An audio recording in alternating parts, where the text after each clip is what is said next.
Did you receive any request, from the legislature to provide security as an ongoing situation there before? Getting there. The last time we witnessed Mike County's Senator Nathaniel Mike saying that the police invaded the grounds of the Capitol Hill because they were not invited. So, can you really make these clarities?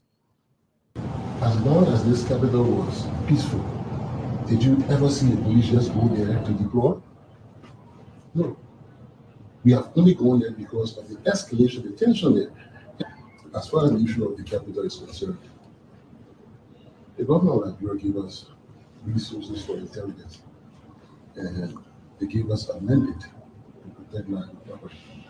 So we gather intelligence. We don't have to be called.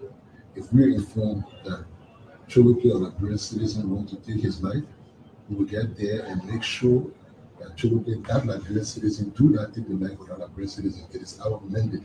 That's what we're paying for. We operate on intelligence. We don't have to be called. The thing is, everybody saying, oh, you're not supposed to go in certain areas. Have you ever thought about if the police just pulled back? Do we all want to just see chaos? Do you want to see this place become the Wild Wild West? Do you think we're happy that we get up every Tuesday, every Thursday in the Soup Nursery to go and sit down at the Capitol just to keep the peace? No. We do it because it's the right thing to do. It's the honorable thing to do.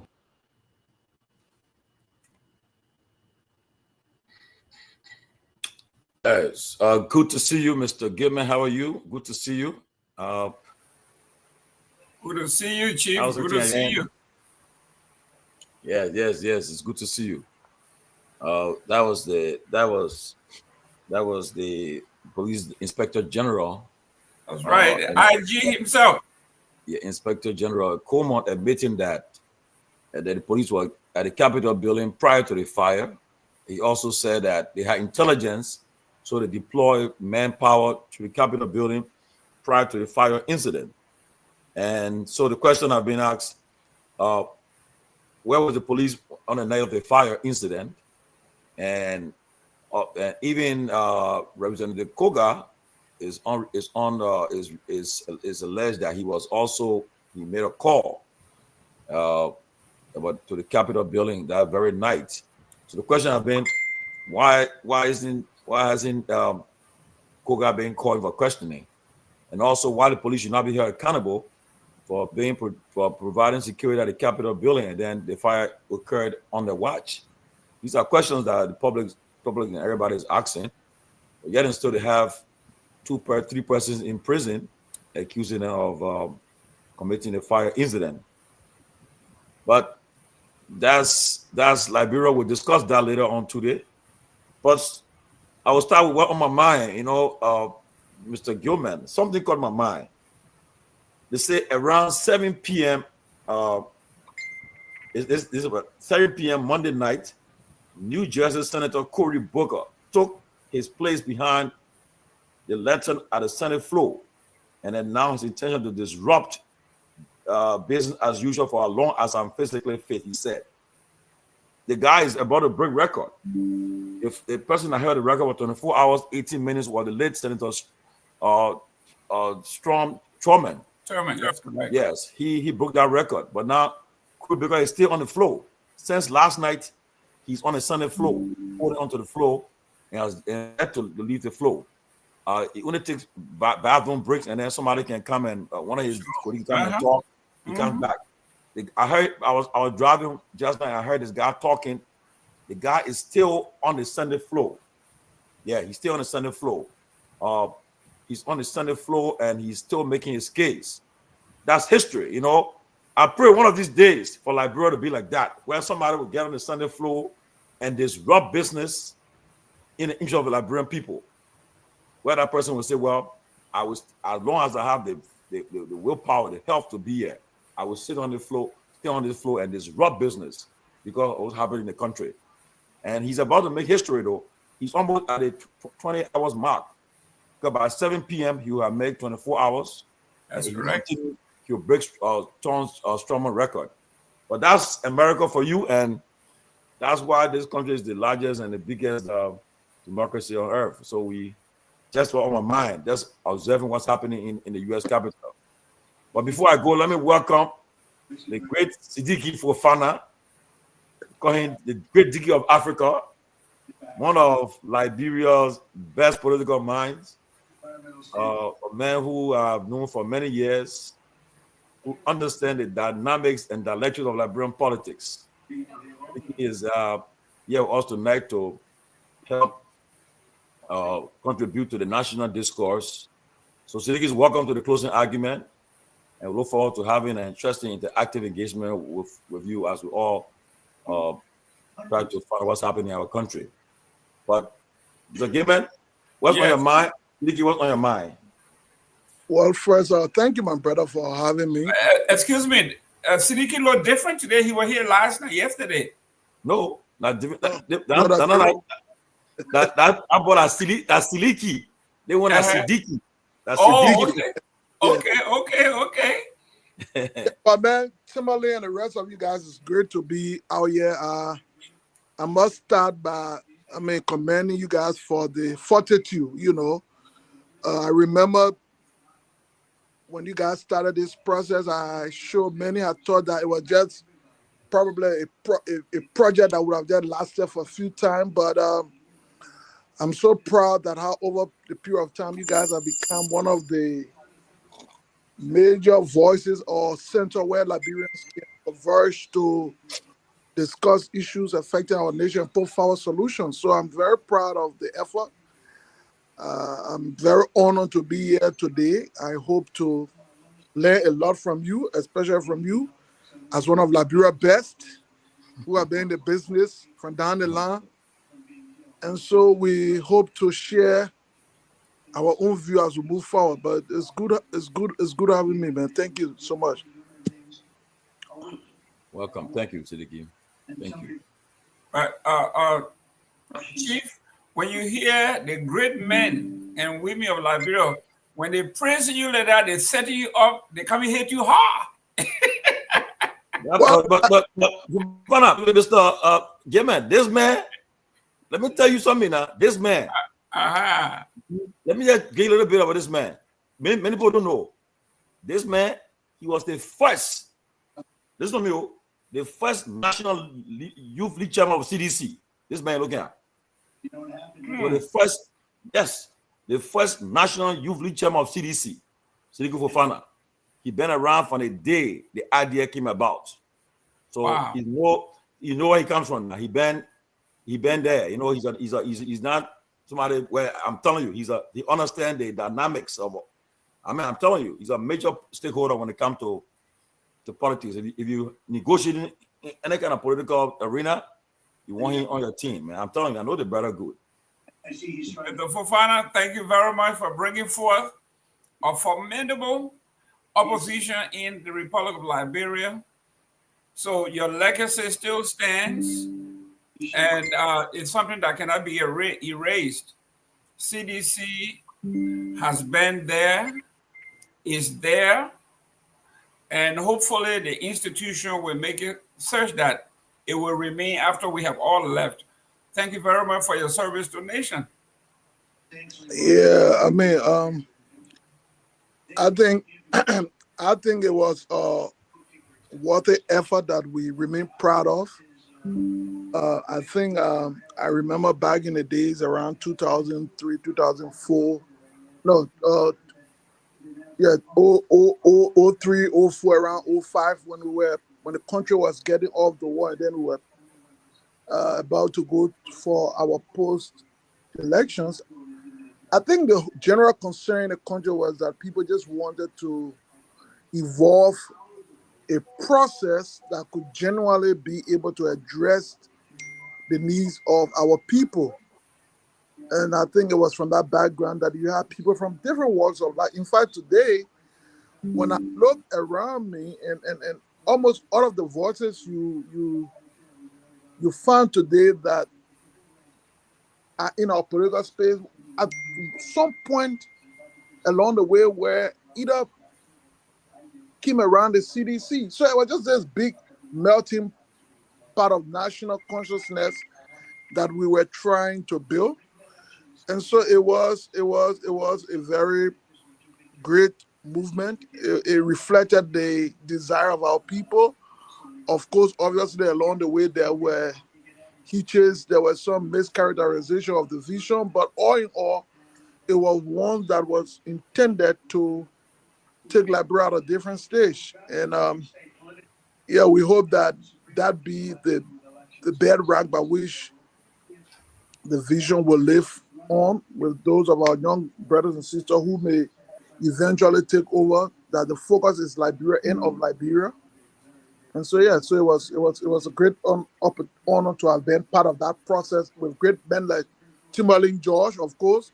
Let me also remember, I mean, he was very effective. A lot of other great minds who still remain part of this desire to see Liberia become a great country.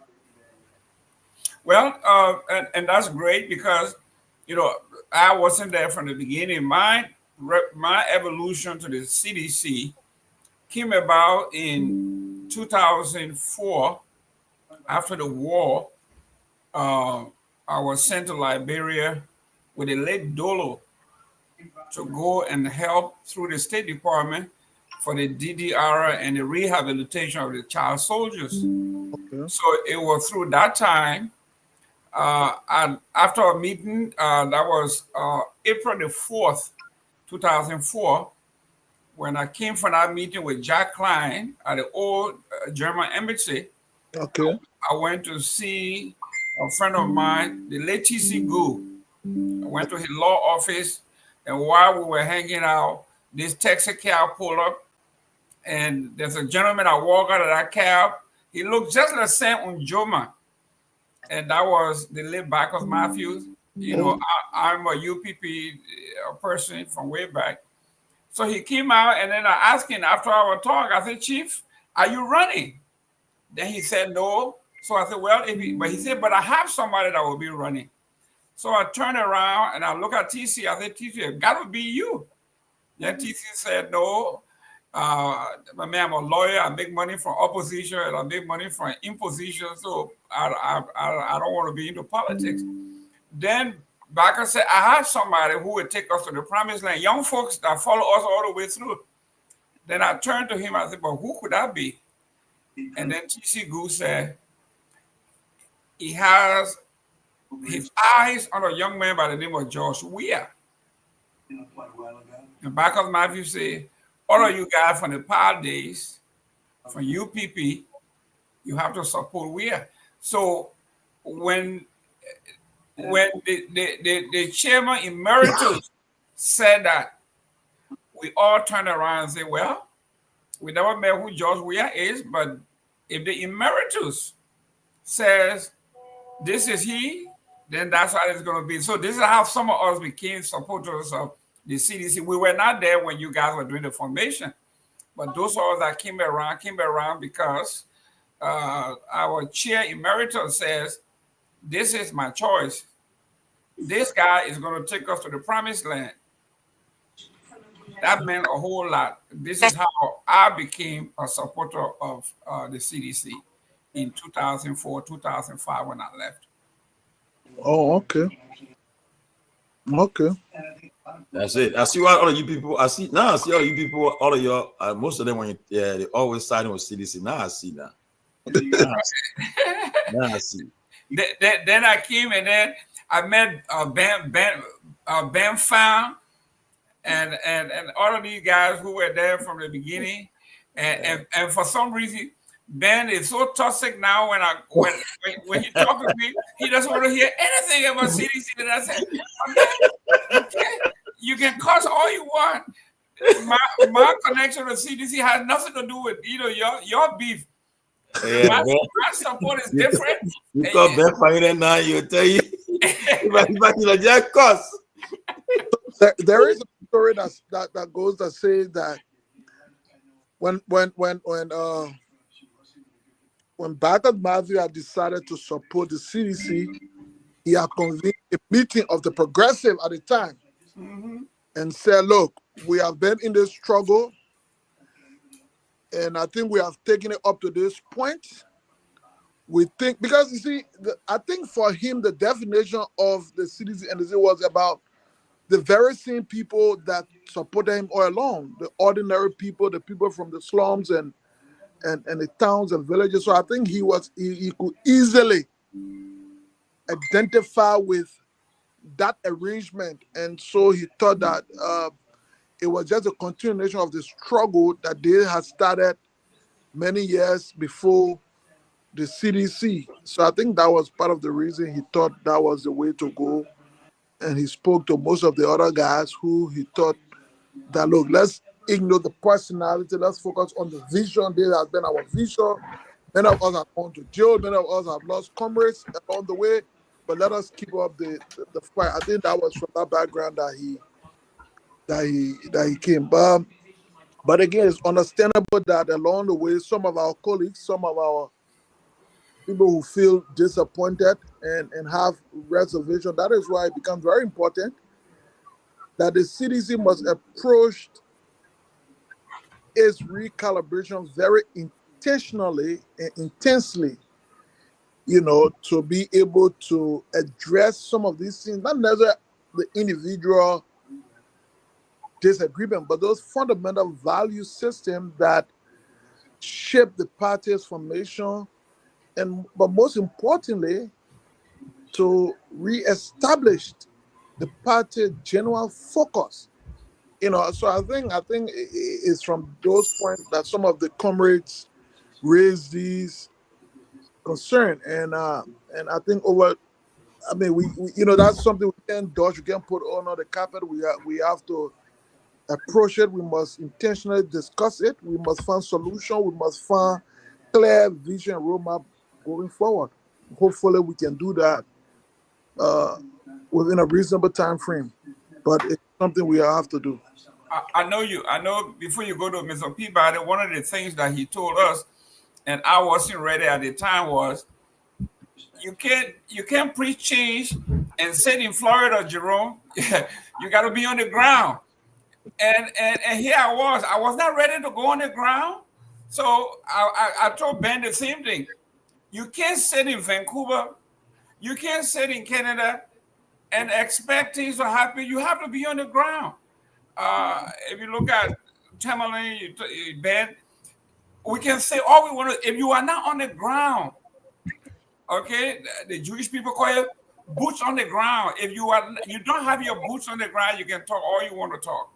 The Basserman has a parable. He says, if you don't have that bull dog or that hunting dog to hunt, if the billy goat can do the job, use it and get the job accomplished.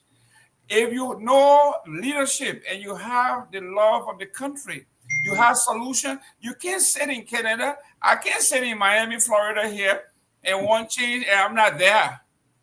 You have to be on the ground. And I told Ben the same thing. You can't sit somewhere else and dictate to the force on the ground what to do. So I agree with Barker Matthew. I can't sit in Florida and espouse change that I want. And I'm not on the ground. I'm not, my skin, you don't have a skin in the game other than talking what we do here. I yield to the chief. Lisa's fantastic. And I just don't want to take chances. Well, I want to welcome to all the heavyweights on the show tonight, though. It must be an interesting show tonight. All the heavyweights. TCA CEOs, and all of them here tonight. Everybody here. Just from Liberia, fresh from the motherland. Oh, he's back. He's back motherland. He would tell us some of the experiences he had there, and then of course, you know, the uncelebrated man, Ben Sanvee. So I see why our number just going up now. You got to drawing the viewers are getting higher because all these celebrities are here tonight. Of course, the progressive, on the CM progressive, J. Victor Nangwe is here too. So we'll have an interesting show tonight, guys.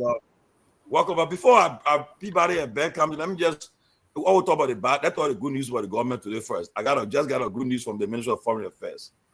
They said the Minister of Foreign Affairs, Her Excellency Sarah Besdo Nyanti, has opened doors with Burkina Faso in a socio-economic effort to create employment for Liberian youth and women. On Tuesday, Liberia's foreign minister received a high-level delegation from the Republic of Burkina Faso. The visit aimed at enhancing Liberia's textile industry and creating more jobs for local cotton growers. Is that a destination? Is that the delegation?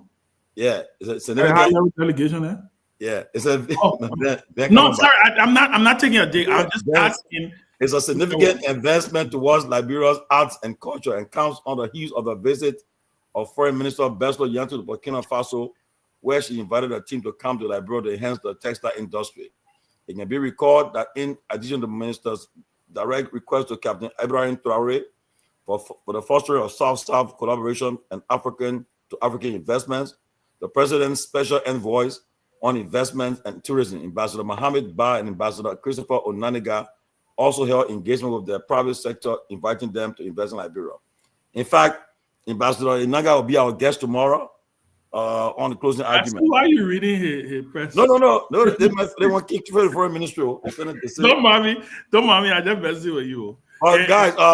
Anyway, before the two, maybe the Chairman Ben and Peabody can just chime in. Maybe you can before we go into this release. I just came on the foreign ministry. Let me hear from the two great men. Well, I mean, it's good to be here. I saw my friend Sidiki, obviously, been running around. Sidiki, you twisted, so I don't know. You have to change your. Yeah, man, your whole thing, you know, I've been on this thing for a long time. No, Sidiki, that's my investor, so I have to come and say hello to him. But in all fairness, I wasn't trying to take a dig at the foreign ministry. People stop. Why are you laughing? No, I'm serious. I think Burkina Faso. I'm a huge. Let me let you know, Ben, the Minister of Foreign Affairs, our team watching the show now. But that's what I'm saying. I have a huge. Let me be honest with you. I have a huge amount of respect for what is happening in Burkina Faso. I'll be very clear with you. So I am of the firm conviction that government should start to. You know, I know people say, oh, the military government, all kind of things, but at the end of the day, he's moving the needle on development in his country, and I think we need to mimic some of that. So if there's a delegation as a result of the foreign minister's visit, we welcome the delegation. I was just asking because when they posted the picture, I was trying to figure out what is that what you were alluding to? So I just wanted to be clear. But I do want to send I do want to say that it's good to be here, and I want to also. Can you guys hear me? Okay, sorry. Yeah. I feel like I lost volume. And I want to send a shout out to my own big brother, Comrade Nambe. I enjoy you a lot on this show. And when I finally do get a chance to watch after, you bring a whole. I'm not talking about Gimme, man. Gimme is Gimme. Oh, I can know exactly what Gimme would say, but yeah, I'm not talking about Gimme. But I like your analysis. I do want to say it to you. I like the way you approach. The conversation. I may not agree with everything you say, but I think you bring a balanced approach, and your wealth of experience going back, it's an added value to this platform. So I want to thank you for, gracing us and giving us the opportunity to learn from to drink from your fountain. Tomalin, I'm here. I know a lot of people have been concerned, asking where I am. People have been sending messages, and so I see my brother Sidiki. Sidiki, we got to talk. We haven't talked in a long time. Every time you don't talk to me, it means you're up to something, and I know you very well. You're planning something again, and I know you. And then when you start linking up with Tomalin, I know the two of you. You're the original CDZ boys. I know you'll start planning something. But I want to say this. I do want to say this. You know, a lot of people, and I think it's important that I say that a lot of people have been reaching out to me. I got a bunch of text messages today. Somebody sent me a message saying, "Oh, they said, Ben, you getting ready to head back to Spoon." You know, they said Stanton made an announcement on his show that I'm heading back to Spoon. In fact, he said I'm begging him to come back to Spoon. So I laughed about it. I mean, when I actually did watch it, by the way, I chuckled because it's funny. But you know, Tommy, you know, and I wanted to say this when you're here. I think Stanton really does miss us, though. You know, when I was listening to him talking, that's what I got out of it. I think when he sit and he watched his screen, he's like, damn, you know, the guys who kind of built this thing, where are they? You know, but I just thought to say that because people did reach out to me, Tomalin, and I think a bunch of them reached out to you too. Yeah. I'm not leaving a closing argument. I've just been extremely busy. Contrary to what people think out there, I do have a life. I do have a job. I do earn my living. President Myean, he's been out of power for what, 1 and something years. He's not the one paying my rent. Cummings not paying my rent. I very well sure Boyka not paying my rent because I didn't support him. But I thought it was important for me to state for the record those people who have reached out. You know, that I'm here. I just, you know, we're popping when we can. And plus we have a great amount of panelists who, you know, who are holding the fort down. And like I just shouted out Mr. Namwe, I'm so happy when I watch. Sometimes it's good to be the viewer than to actually be the person who out there talking. But I thought it was important. But yeah, Tommy, I think your man missing us. You know, maybe you need to reach out to Stanton and tell him that you know, that's not happening. You know, our Spoon years, our Spoon days, though, is in the past, right? We cherish what we built over there, and we are happy that they're continuing and continuing to the conversation. So it's good to see everybody. I'm just excited to be here. So, Chairman Ben, thank you very much for the kind words. It is great to be with you guys. You know, while you're away. You know, Chief Tomalin did welcome us, but we're big fan of you guys. So you, Dr. Peabody, you know, Kev is not here. You know, Tomalin, I know you guys were with Spoon, and then, you know, you kind of struck out and you were here. So we watch you guys, and we're very impressed with what you do. You know, we understand you started very young, and so you've kind of paid your due in this space. And so when you're talking, you know, we know the kind of experience that you're talking from. You know, all of you guys, you have very impressive backgrounds. Tomalin himself, he won't say so, but we know he's deep inside the belly of the CDC, you know. But,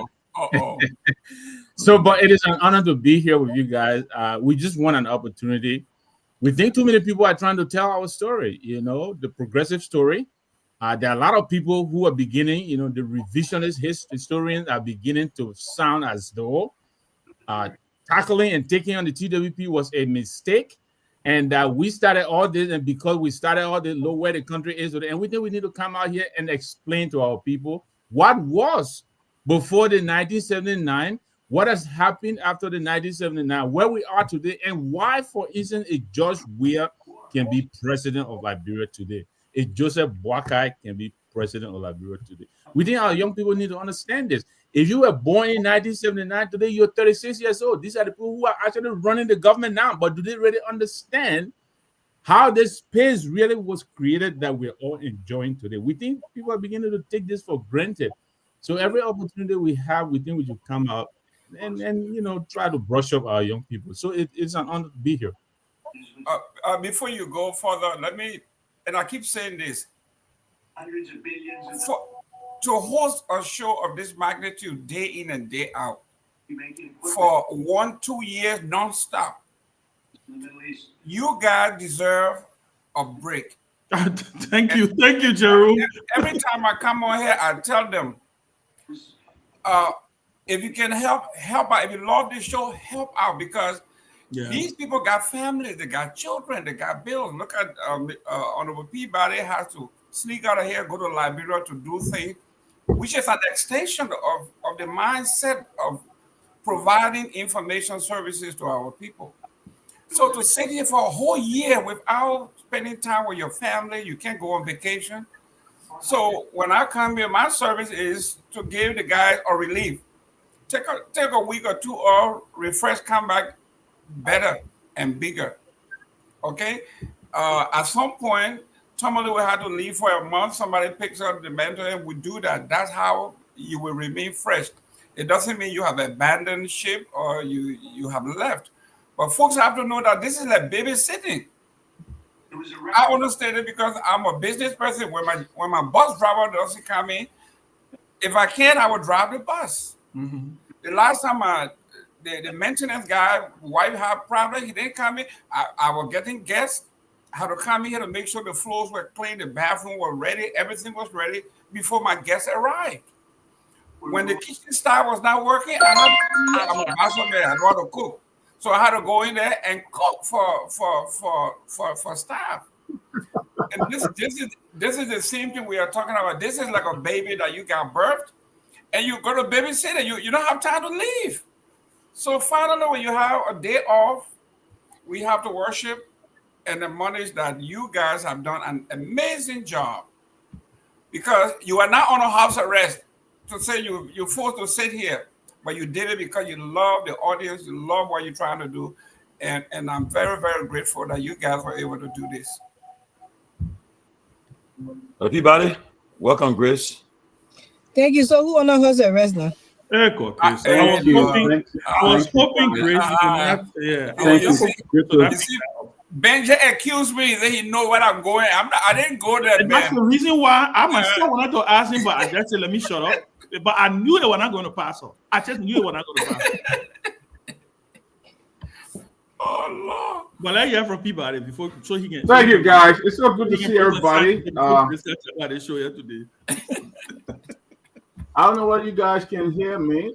Can you hear me? Loud and clear. Loud and clear. Can you guys hear me? Loud and clear. Yes. Okay, guys. Good to be here, man. Good to be back. Good to be back. I said you're not in maybe you need to go out and come back in because there's a delay. Maybe you need to go out and come back in because there's a delay. I'm having that problem. Yeah. Let me go out. Yeah, you're right. Yeah, you're right.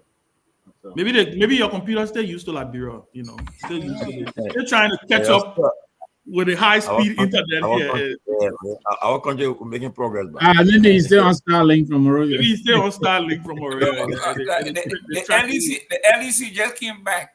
Yeah. Chris, say something so we can get the show started. What's up? I'm good. How you guys doing? I see Ben Sanvee on the show tonight. Something must be cooking. Oh, boy. The message catch a hand for him to be here tonight. I miss you though. I know you miss me, Gracie. I know that. I know that where we're going to end up when you say you miss me. Yeah.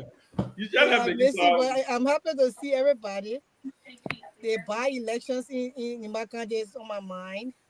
I cannot wait for my candidate, Mr. P. McLean, to be pronounced the next senator of Nimakande.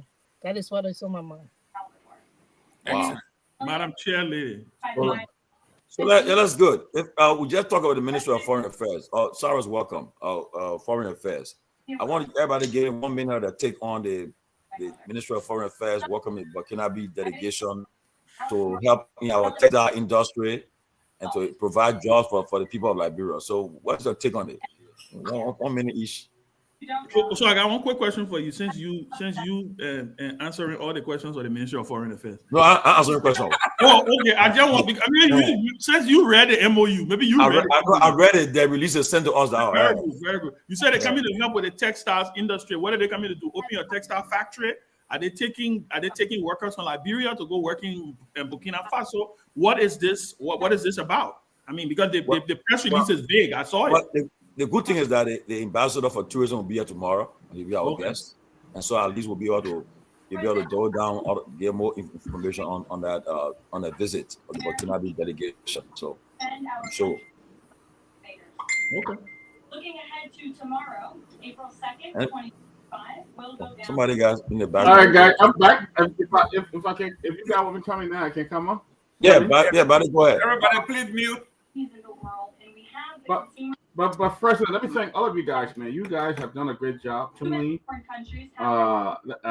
Grace, I saw Mr. Gilman leading the other day, and I was watching as we were driving back to town. He was It was moderating. It was excellent. I was driving from Bassa to town. Excellent. He did an excellent job, and you guys are doing a great job, folks. All in Liberia, folks were listening and watching. I went to one area and they had the big screen. And what did I see? Coach and Ackman. I'm like, oh my God, I should have been in the studio so I could see myself on the TV and stuff like that. But look, guys, you guys have done a wonderful job. And like Mr. Gilman said, it's not easy to sit here every day and do this show. Sometimes you come here, if you didn't eat lunch, you will not have it. But once you get on this show, you're not gonna have time. So sometimes when you see us block out and go, we're trying to taste 1 or 2 spoons to get back on the show. So this is not an easy thing to do. It's not an easy job. It's really not. You're sitting here. Sometimes you drive the kid to football, basketball game. Then you got to come right back and then go back and get them and stuff like that. So it's not easy bringing the information here, but we try to do our best. And you guys have been a pivotal part of this whole show. I want to thank you. I can't look at the name. The other 2 brothers that are here, I can see the name very clear. So if I didn't greet you by your name, I'm sorry, but I just can't see the writing. And then Sarah's Dankwa.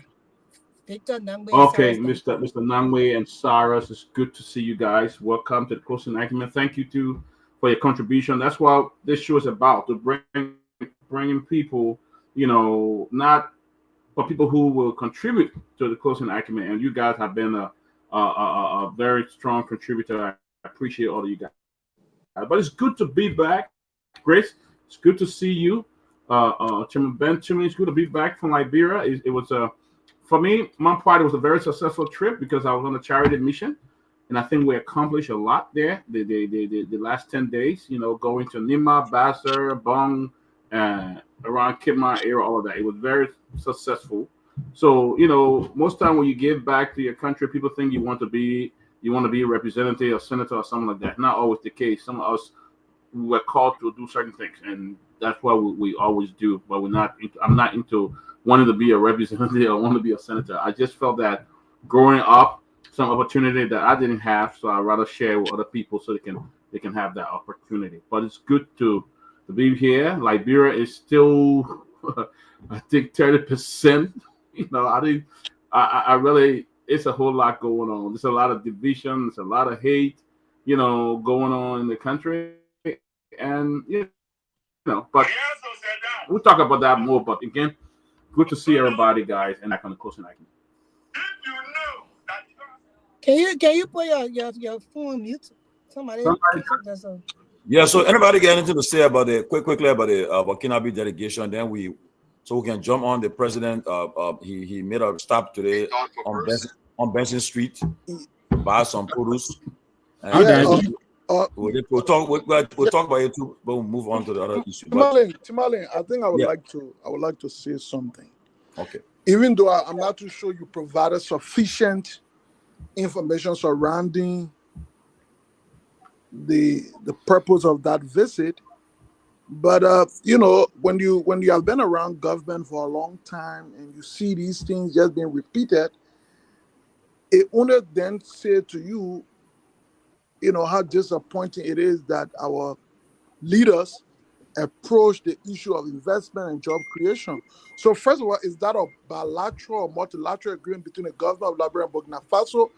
Is that an individual who coming to invest?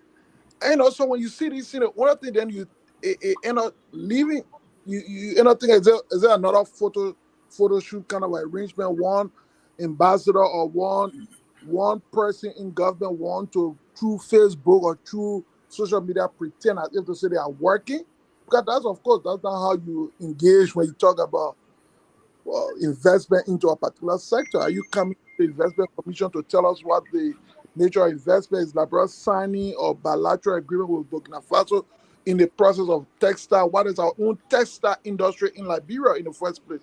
So when you look at some of these things, obviously it's all but for the camera, it's all but for social media, and not with an intent to criticize, but the reality is that we must leave from that approach in running a country. We must leave from that approach when you are given a specific opportunity to to manage a sector in the country, see it as a job that you have to do every day, not a job that you need to just get something to put on social media. So for me, not trying to be pessimistic about opportunity coming to the country, but I see that as one of those same regular Facebook photo shoot. We know how real investment can be. We know how real bilateral and multilateral agreement can occur. I think that is another something. Bet me in the next 2, 3, 4 months, you wouldn't hear about that. Because let's face it, until Captain Traore became president of Burkina Faso, how long were you hearing about Burkina Faso investing in the other place? Why do we need Burkina Faso to be the basis for which we establish or launch job creation? You have B Mountain, you have other places down there. All you need to do is just review some of the things. You can create a lot of jobs if you really have the intention to do so. But anyway, that's Liberia for us. So I just think that's another social media promotion that you are helping to elevate.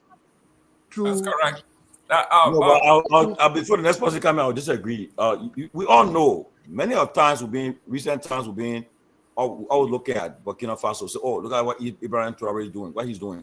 And so I think that when the Minister of Foreign Affairs visited President Traore in Burkina Faso, and for them to come back, send a delegation to Liberia and to get involved in our textile industry and so forth, I think we should be able to at least be positive for the fact that perhaps what they're going to help, they're going to give us some ideas and help out through the bilateral agreement between Burkina Faso and Liberia, what they're going to sign. And perhaps we're going to take it from there. And I think it's a positive thing that happened in Burkina Faso. And so with them in Liberia, they need to tell us what they are doing positive, that everybody praising them, so we can emulate them. So I think But let me push back. Can I push back a little bit on that? Let me land. Mr. George, I think I told you I'm about to land. The spokesperson for the foreign ministry. No, I spoke, man, but I want listen. Face your camera. You're off camera. Go in the middle. Okay. There you go. Thank you. No, once your face for the. I won't push back. I believe that. Let's see what happens for the meeting tomorrow, for the meeting in Liberia. I'm sure we'll sign some MOU. From there, we'll read the MOU and see what happened. But I think for now, can we see the delegation picture again? Mr.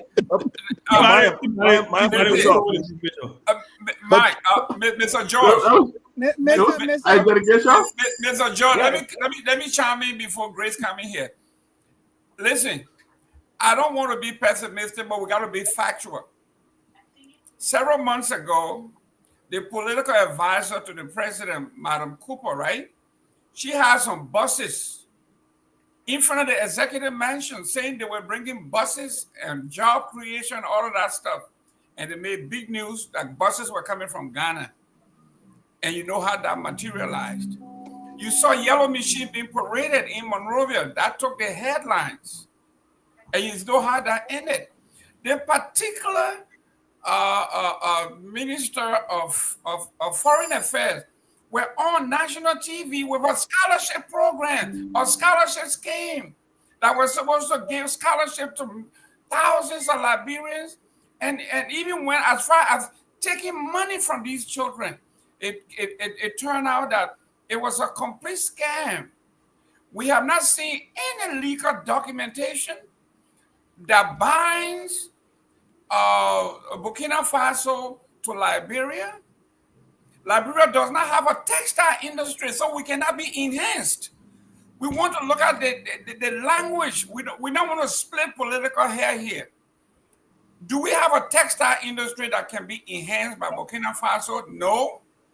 So you cannot enhance what you don't have. I also remember in Grand Bassa County, the same Unity Party came up with something called BRE. BRE came to Grand Bassa County and we celebrated. And all of a sudden, BRE just disappears. So here we are. This minister that gave us this scholarship scheme, one of the biggest one that I've ever seen lately, she sold us that. She has come back again with this without a corresponding document that you and I can look at and say, this is what the deliverables are. This is the timeline, and these are who are responsible. Until I can see that, this is a beautiful photo op that we are not buying. Thank you. Tony, can I say something, please? Go ahead. Yeah, I wanted to push back a little. Oh, sorry, Grace. You haven't spoken. Sorry, go ahead. Go ahead, Grace. Yeah, and let me tell you, when a woman right now on the platform, when I want to speak, you have to give me the leverage. Mr. Gayman, please, next time, can you just give me that leverage? I'm sorry, there go the woman car. Go ahead. Yeah, we play. The only woman on the platform too. That's right. Play if I have to. So, but I want to push back a little bit. This government, look, we'll be talking here. We're not speaking civilized English. The people, people to us say they put in can have the TV watching on. The government can lie. These people are a bunch of liars. You hear when anything happens in the country, they want to distract. Then they start to bring other things so the people can forget because too many things happening at one time that they're lacking. So as soon as something happens, they want to distract the people from focusing on the thing that's happening. They come with something else. You know, I offer women leadership, but I offer women leadership when you have the experience and you can do the job. When you are a woman and you can't do the job, we don't see tangibles. I don't care about women leadership. When it comes to leadership, men and women will be put in the body, will shake it, and they will pick the person who's supposed to lead the country, whether it's a man or it's a woman. The idea that person will be able to do the job and do the right thing by the people for the country. Then we'll say, okay, we put this woman in because she wants to do the job. Sarah Bessler Yanti have been doing one flop after another flop after another flop. I sat on this very stage and I told you from the beginning get-go that this woman, her relevance experience is not compared to being a foreign minister. I lay my every information out there. People can't. I mean, oh, she woman. She talking about woman. No, they have men or other women that could be in that position and do great for the country. There, Elon Musk, other fake news she brought again that the president was in consultation with Elon Musk. Now Donald Trump took over. Elon Musk is in real power now. We have heard nothing concerning him doing anything for our country. So there's one. A flop after another flop after another flop. It's getting too much. Go and sit down and do your job. Straighten up the foreign ministry because it's not even straightened up. When you go there, Barbara still going on to get passport. Make sure you have the processes aligned, that people will go to that place and do what they're supposed to do in peace. Now the people who got money on the first line and the people who poor can't even get their passport and stuff. So do those things. All these different. Why are we doing a textile? The people won't eat. They're hungry right now. We're not thinking about textile. Although you're telling us that textile will bring jobs to the country, you don't even have the layout for any textile industry to enter Liberia. So what come with this? Our people are tired. They are hungry. They want something relevant. You did not know how to do the job because you don't have the relevant experience for that particular job. Ome Bwaka messed up again by putting a woman who don't have that experience to actually execute on that particular position. He needs to rethink and appoint another person in that place. Thank you. So can I? Yeah, I wanted to say. Listen, I think there is enough frustration going around. I think listening to the country and listening to people on what's going on back home. Some free advice to this government.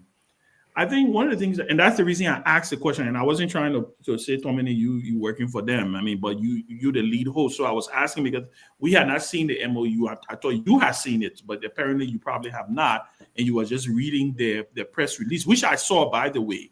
And my first reaction when I read the press release, I thought it was extremely vague. The first question that came to my mind was, what is this program? Is this program taking Liberian workers to Burkina Faso? Is this program, this Burkinabe investor who the minister was standing with, is this minister bringing a textile factory? But then Grace highlighted a very strong point.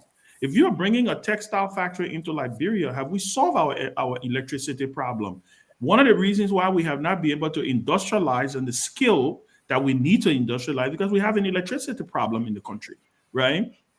And so I'm looking forward to hearing from Ambassador Onanuga tomorrow so that he can be able to give us some meat on this bone.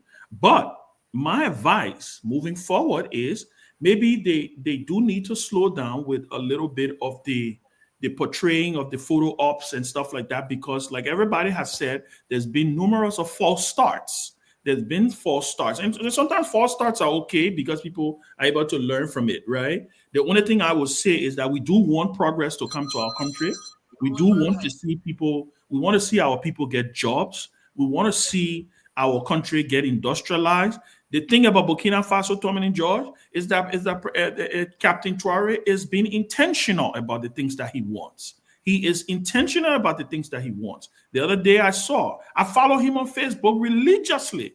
Everything that he's doing, he is very intentional about it, right? So I think that is where, if I were to advise the government on how to engage Burkina Faso, is maybe to figure out a way where we do some kind of a peer exchange to find out how he's doing, what do we need to do, and what foundation we need to lay. Because I'm not sure if Burkina Faso has an electricity problem.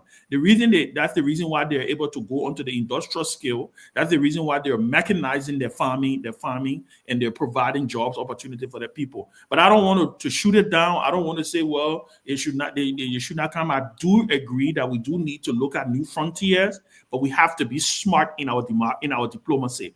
We need to now start to develop smart diplomacy moving forward in Liberia and start to protect Liberia's interests and what is going to benefit Liberia, right? My last thought on this will give an example. Typical example. The Crown Prince of Saudi Arabia, right? Mohammed bin Salman, offered to build, I think, 100 mosques in Burkina Faso. Traore told him, no, I don't need 100 mosques. The resources you're going to be using to spend to build 100 mosques, maybe let's pivot it to education. But let's fast forward. Possibly, I'm just trying to figure out, do you think maybe if Mohammed bin Salman had said he wanted to build 100 mosques in Liberia, we would have the goals to say to him, no? We probably would be like, yeah, bring that 100 mosques. So all I'm saying is, if we want to work with Burkina Faso, I think there's a lot of things we can share, because I don't want to say learn from them, because they're like a little brother to us, right? But I think we need to redirect our diplomacy and our foreign policy. And I'm looking forward to hearing what the ambassador will say tomorrow as he expands on this potential opportunity for the country. Anybody else before we move on? Yeah, I like to chime in. I just think we should give it a chance. Yeah, go ahead. Oh, thank you, Dr. Peabody. Look, I can't disagree with what most of the sentiments being expressed by you, but I have to agree more with what Ben is saying. There's a lot happening in Burkina Faso, and success, when it rubs on you, there's a tendency to take a little bit of it. It is possible that what is happening in Burkina Faso, some of it could rub on us. So that way, I think it's a good thing if we are in contact. I listened to the foreign minister a few days ago. She met with the Senate Foreign Committee during the reported draft policy by the U.S. government to put some countries on a list, categories. And then she was emphasizing that now the continent, Liberia being a part, are beginning to emphasize the South-South cooperation, because the U.S. now is becoming unpredictable. And so they were looking to other countries on the continent, as in Burkina Faso. She actually did mention that. They're looking to South America as well as Europe. So I think this, I agree the judgment is still going to be out until we see, what they call the deliverables.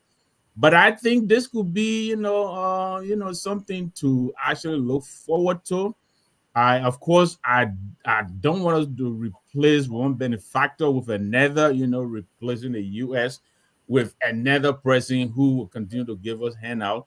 But I think cooperation on the continent, to me, is more preferable than cooperating with, say, countries in Europe or even here in the U.S. So that way, I think it's a good thing. I think we should let it play out and see how far it's going to go. I think Fofana made a good point. We want to get the details. Is this an individual? Is it a company? Is it a government? So all the details are still out. But when the government rolls these kind of things out, it is always good to bring in the sector of the government that is directly responsible. That I would have preferred to see the investment commission, being a part of this rollout. But hopefully maybe they're in the background. I don't know. But that's how far I'll go with that. Tomalin, I wanted to say something to Mr. Namwe. Mr. Namwe, and the other person who spoke, I think it was Peabody. Look, Liberia don't have no time to give people chances anymore.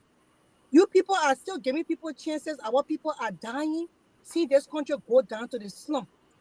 That's why we were telling these people, vote in a president that will hit the ground running. Where Liberia is, we don't have time for slowness. We want our country to catch up. We are way behind the countries that are way behind. Dr. Clarence Boniba. We need our people to hit the ground running. These people are every time. So when that scam thing will be on, because the whole Ministry of Foreign Affairs is a scam. 1 million they brought in that was scam. Then they brought scholarship program that was scam. So how sure are we the other one and not even scam again? So our people don't have time to waste. If you got people in position, Mr. President, that are not doing the job, you have to put people who can do the job. This party sentiments you have when people get go on Facebook and do propaganda for you because of elections, and then you win, and then you hold the country stagnant.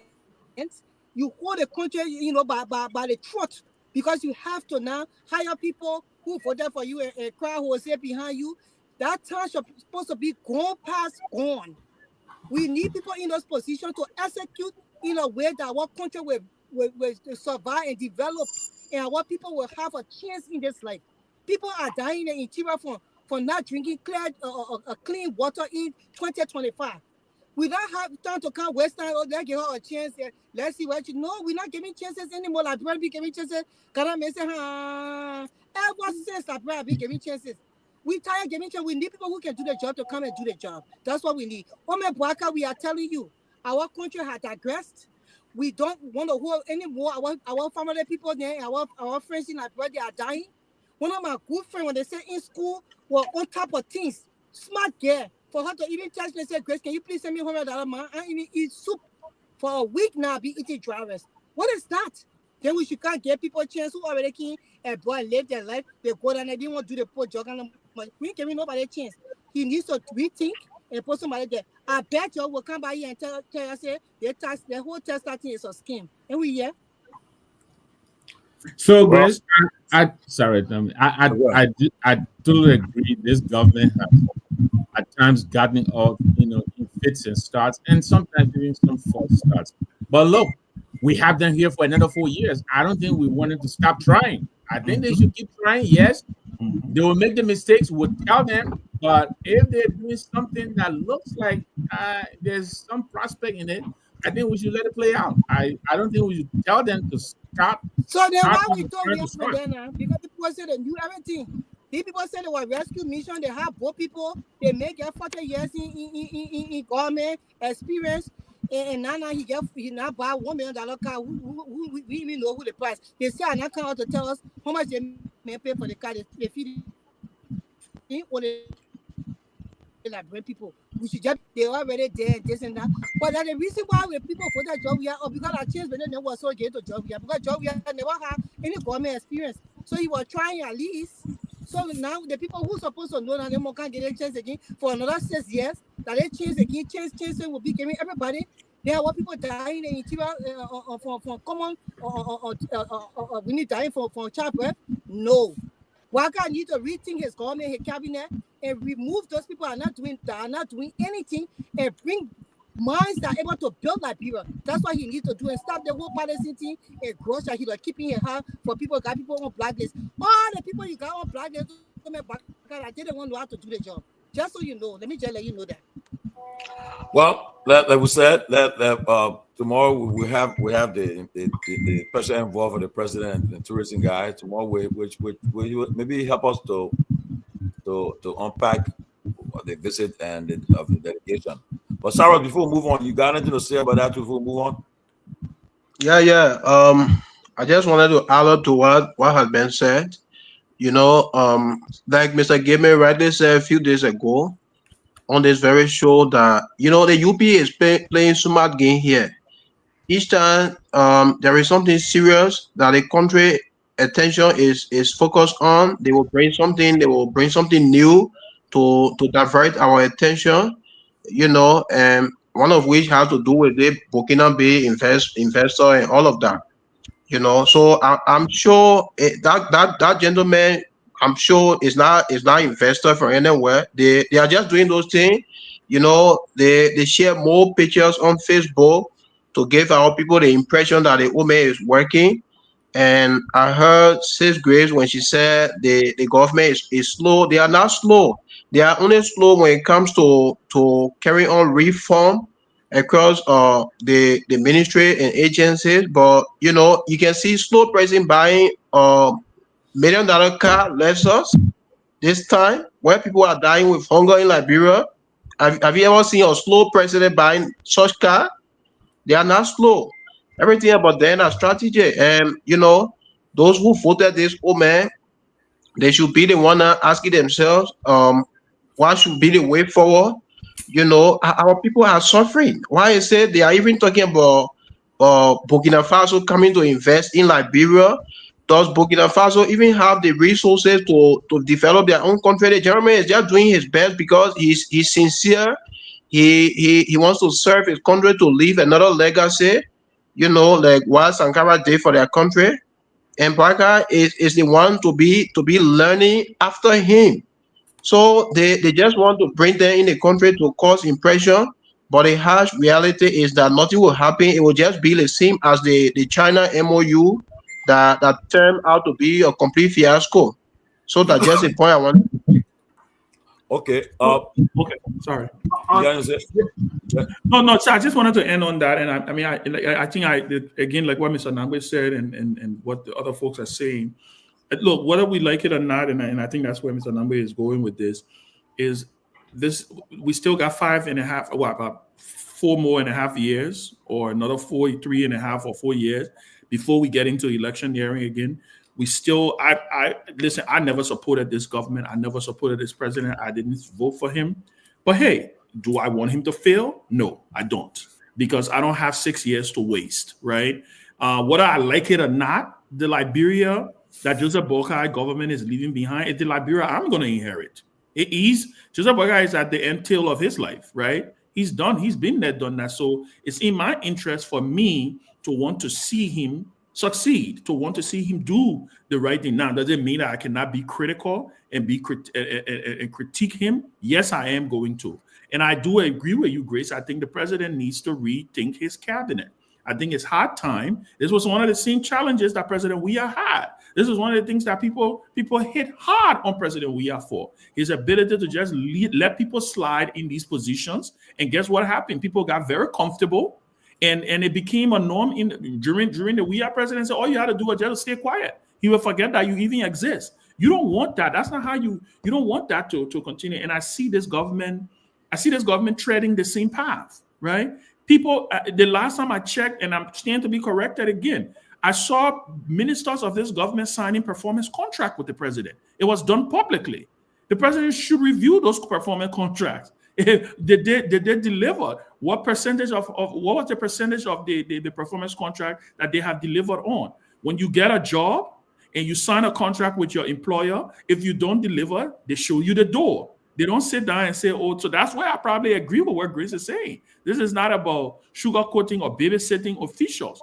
There is not enough time. But again, with that being said, this is what we have. The only person who can make that call is the president of Liberia. That is the reason why the buck stops with him. We didn't vote for Sarah Beslo-Yanti. We didn't vote, the people who voted now. The people who supported the Unity Party did not vote for any minister in Joe Boakai government. They voted for Joseph Boakai and Jeremiah Kuhn. The responsibility is on them to be able to make the shift and to be able to make the pivots they need to make. But I do agree there's been a lot of false starts.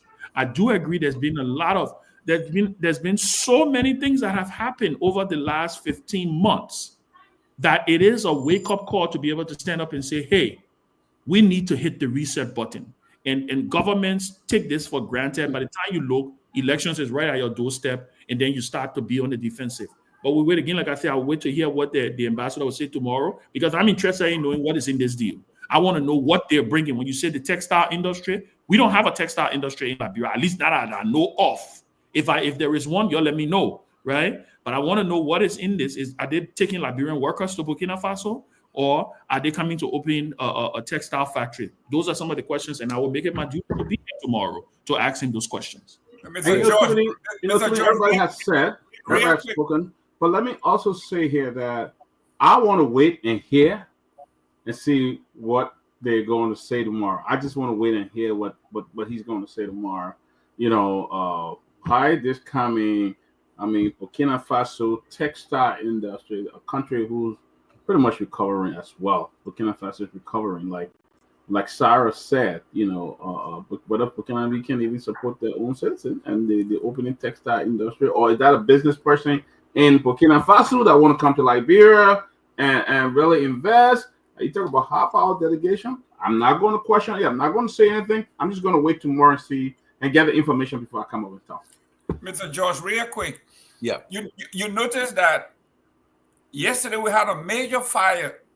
That fire blackout at the airport, which is a major information, major issue. You see how they have changed that subject?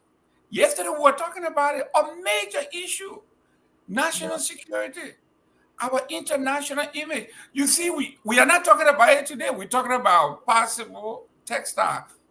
You saw Joseph Walker in the street. Listen, I think Chairman Sanvee used the word intentional. When we're talking about distraction, they have done it. Here we are, instead of talking about a plane, SM Brussels, landing in darkness, with lives on the line, we should be talking about it, and we're talking about possible. So you see how the strategy works. They have changed the topic. And we are smart enough. This platform is smart enough to know that, yes, you can bring all that, but we're still going to discuss the issue that is actually affecting our people. Because if my wife or my children were on that flight yesterday, I don't care what textile you bring to this country, what industry you bring to this country, there will be questions that you will have to answer to me. And this is where I stand. Thank you. Well, this morning I listened to the Minister of Information press briefing, and the minister, he said he was on that flight too, and he talked about it. But again, like you say, it's not much. In America, if we're in a great country, such a thing happens, it's a big thing. The president always speak. So today, I don't know what is distraction, but let's put Myean play the video of the president today. People are saying that, some critics are saying that it was when he went to a local restaurant owned by my own niece Tangi. He went to the restaurant for lunch with some of his friends, and from there when he came from the restaurant for lunch, he walked on Benson Street. But yeah, you play. Let me see.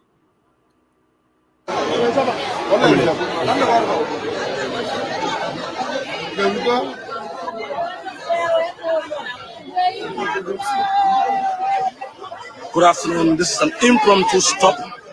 His Excellency Joseph Boakai made a stop on Benson Street while departing on lunch this afternoon, and he's right here on Benson Street. He's purchasing some groceries.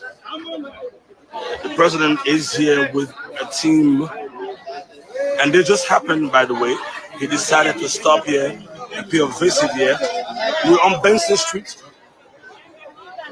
Central Monrovia, with smiles on his face, interacting with his people. His Excellency is here.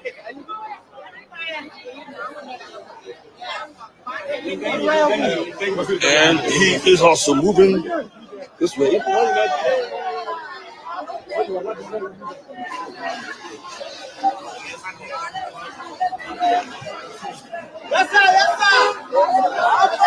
He's speaking, and we're cheering crowd here, cheering for His Excellency. So, ladies and gentlemen, this is just an impromptu stop. His Excellency Joseph Boakai made a stop on Benson Street. He's interacting with the grocery sellers here, the women that sell vegetables and groceries on Benson Street. and I'm here, and we decided to just go live, and we have cheering crowd, applauding and singing songs of praise to His Excellency. We got one celebrity supporter here asking for pineapple.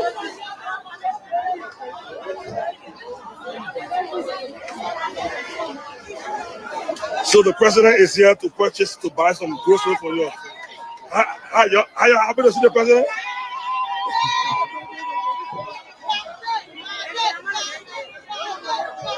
He's also buying some mangoes.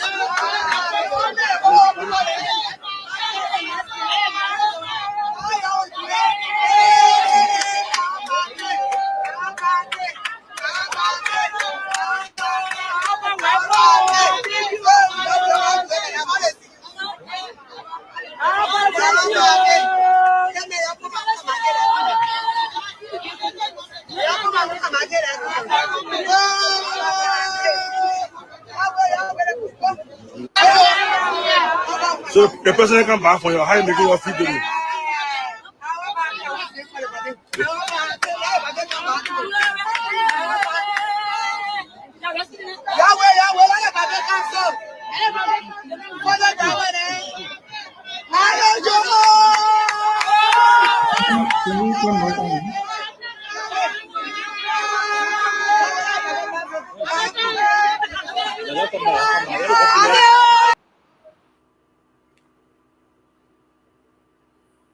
Yeah.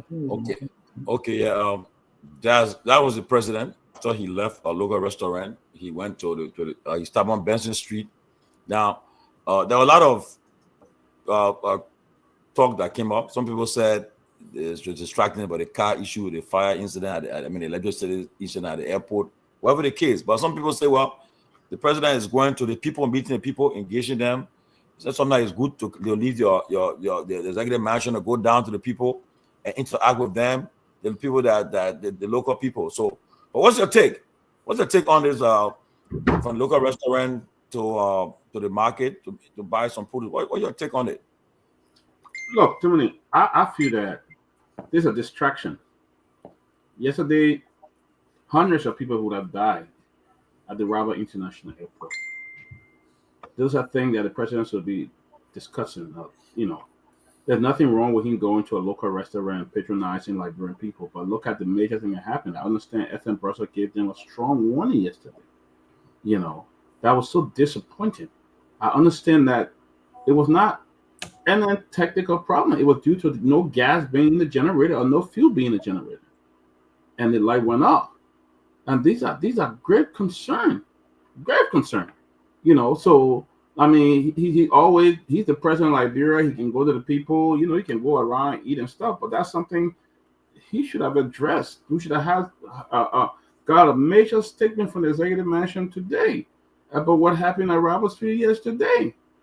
But we did not hear anything. Nothing was done. The next thing, they tried to distract the people, the president buying local food on Broad Street or going to local restaurant, eating and stuff like that. I think it was a distraction. I think it was a distraction, and he should be addressing the main thing, because people would have died yesterday if that plane had landed in a way where no electricity for simple things like that. For a whole country, they can maintain that. Can you imagine if George Weah was in power, what was going to happen? It would have been 5-day story on national radio all over the country. The irresponsible, they're doing nothing. This is the same thing that's happening now, and you ain't address it. President Baga, if we are President Baga said we are making music, and he's not addressing the situation in the country. Okay, so I think nothing wrong with him patronizing local businesses and things like that is great, but I think it was just a major distraction, and that's why he probably did not get a lot of applause from the Liberian people. He really did not. Some of those who were waving were just that he stopped by, but I think it's a major distraction. And let's get to the real point. Let's get to the real issue here. Okay. So I want to state, distraction or no distraction, it doesn't discount or do away with the fact that the airport was dark. So the government can look. What happened today was a classical trick. If you've ever worked for a president or worked in a political setting, is the first trick they pulled out of the hat, right? And you can't fault them. I'm not going to fault them for trying to, to pivot or to kind of give pundits something new to talk about. Even in this country, it's done here, right? Something grave happens. You see, the president would try to, or the White House would try to drop. It's almost like you're trying to drop a press release on a Friday evening, right? It means you wanted to be on the major headlines. So I think that's what they attempted to do today. Listen, great. By the way, thank the president for going to support my sister Tangi. I think I understand she's doing very well. So I think he should go to more Liberian restaurants and more businesses. That will also help our local economy.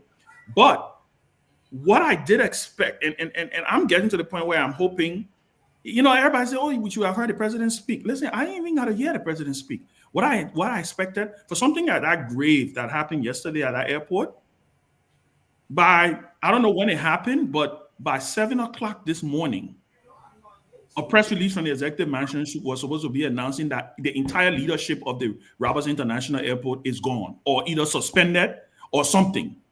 That speaks louder than you going on Benson Street. I'm sorry. In fact, it would have been more news. You would have pivoted from the airport not having light to doing what he needs to do, right? And it also has to do with the fact that the president needs to, again, like I said, he needs to take control of his government. It clearly seems like people are just, because for airport to go dark because of fuel in the country, because I definitely know, like Peabody is saying, they got backup generators at the airport. Mahama donated 2 generators at the airport, from what I was told or what we saw. So if it has to do with the issue of fuel, that should be more reason why the president should have fired the entire leadership team at that airport. The entire leadership team.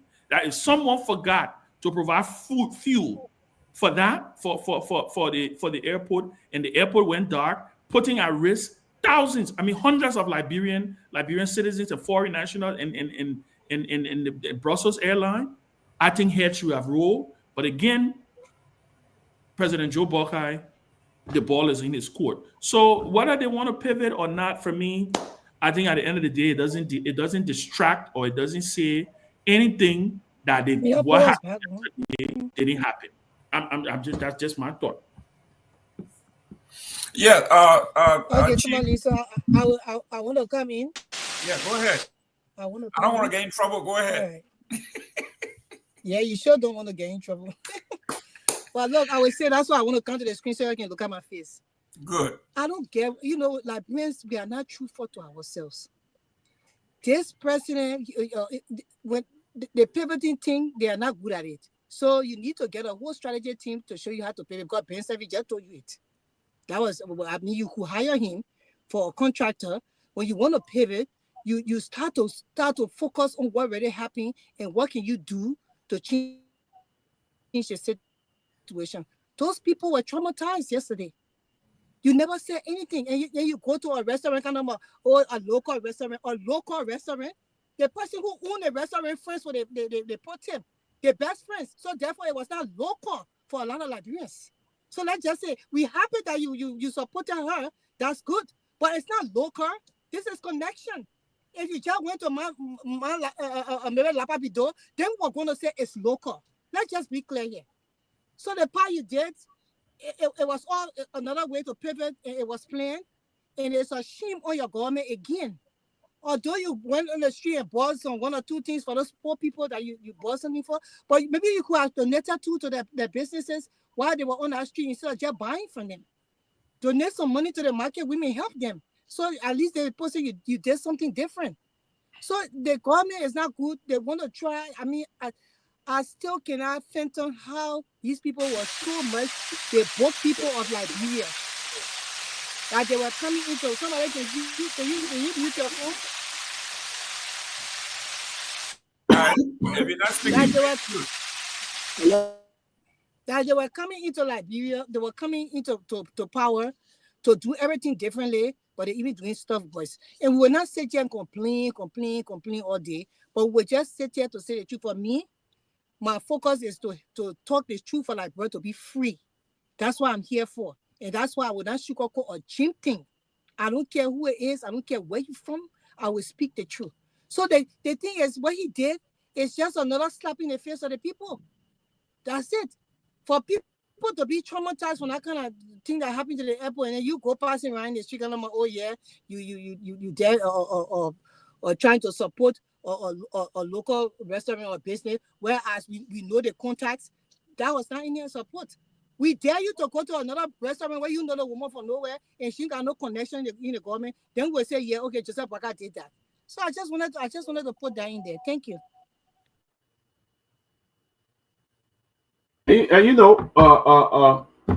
I think the real issue should be the one that be addressed, because we saw the journalists even forcing the people. You're happy to see a president. When people are happy, they will show it. It's not something that you can see happiness. When we see happiness, we know it. When people are excited, they're very happy. I mean, the journalists don't have to be that. Oh, you're happy to see a president. Oh, you're happy to do this, happy to do that. But I think what happened today, it's a great thing the president went out, but I think it's a distraction. I mean, we had a major issue in the country, and I understand staff even from the U.S. Embassy were on that flight yesterday. And what happened yesterday again was one of the most disgraceful things. No technical problem, but a few. And John Mahama, businessman, who normally provide the plane for them to fly on, gave us 2 generators. And that's why it tells you we're not ready. We rely on foreign people. Those should be a priority of the government. We should not rely on people to give us the generators. Those should be a priority. Those things should be a priority of the government, and we should be able to buy those things and have it sitting waiting. For a whole country to sit there and to no feel, damn, it's more like my little son forgetting to do something for me. But my son don't get paid. You have people who are on salary and getting paid for this thing, government official who should be checking on these things. They're doing nothing. And then you get up there and say you go and buy local food to eat. And the people are going to die yesterday that local food are going to save them. What a shame. What a shame of this government. That's what I keep saying. When you get to the president is old. I mean, let's be realistic. He's old. He disconnected from a lot of things that happen in the country. I mean, can somebody turn on? Okay. Mute. Somebody mute. Yeah, it's a lot of stuff going on. There you go. I mean, he's really disconnected, because a strong leader will make a statement or take some disciplinary action. We didn't see that happen at all. Who's in charge of the generator? That person should be fired. The maintenance person for that generator should be fired immediately. SM Brussels is our only main international partner that have been with us for a very long time. The last time, again, there was no light at the airport, and they had that problem. They had to go back to Sierra Leone, and then it was raining yesterday with all light. And if SM Brussels stopped going to Liberia because of that, we done. How will you have other international flights rather want to explode Liberia airstrip and stuff like that? When they read about these things, where electricity goes at a certain time due to fuel, you think who want to put the plane there so people can die? And that's the kind of what I'm seeing is the very people who had all the solution, and I'm going to end here, who had all the solution when we are a president, they don't have any solution there. That's all. Just for the next person to come in, look, even though, like I said earlier, that they were talking at the Ministry of Information press briefing this morning, but look, when you hear from the leader, when you are president, your citizens hear from you, your international friends hear from you, you're getting reassurance. But it has been more than 24 hours and nobody has been held accountable. That's the problem. Somebody, and people are not even a generator man. That man a poor man. Somebody like the regulatory boss or the MD for the poor should be held accountable. Somebody should have been, the president should have even spoke about it today. Like Ben said, break your silence or something like that. Say something, reassure the country, reassure those who travel in our airspace, reassure them. But nothing has been said for the executive marshal, only Minister of Information, That's not fair. And again, we gotta be careful. If these people stop flying up to in our country, we'll be in problem. But somebody else can go in. Yeah. So I just wanted to add on that. But first, I think it's a good thing for the president to always come out. Oftentimes when you in the executive mansion, or at that point you become like in a bubble, and only to those things that perhaps you already want to hear. You hear statement like, "Oh, we're doing well. The country is on course. The people are happy." And so coming out, I would think for any president, it should provide it, particularly in Central Monrovia. When I was in Liberia, when I go to Central Monrovia, particularly places like Benson Street, some part of Carey Street, it seconds me because you see the integration of our country on the faces of our people, from young people to old people to the filthiness of the country. You see it there.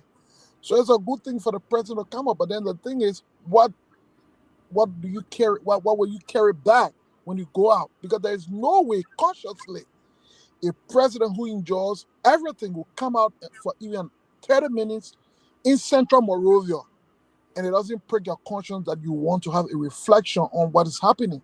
People don't even need to see it. You just see the street. You just see the faces of the people. Even the smell of the air would tell you that, look, we need to redirect our focus. So I hope that his visit today will bring that reflection to him, and also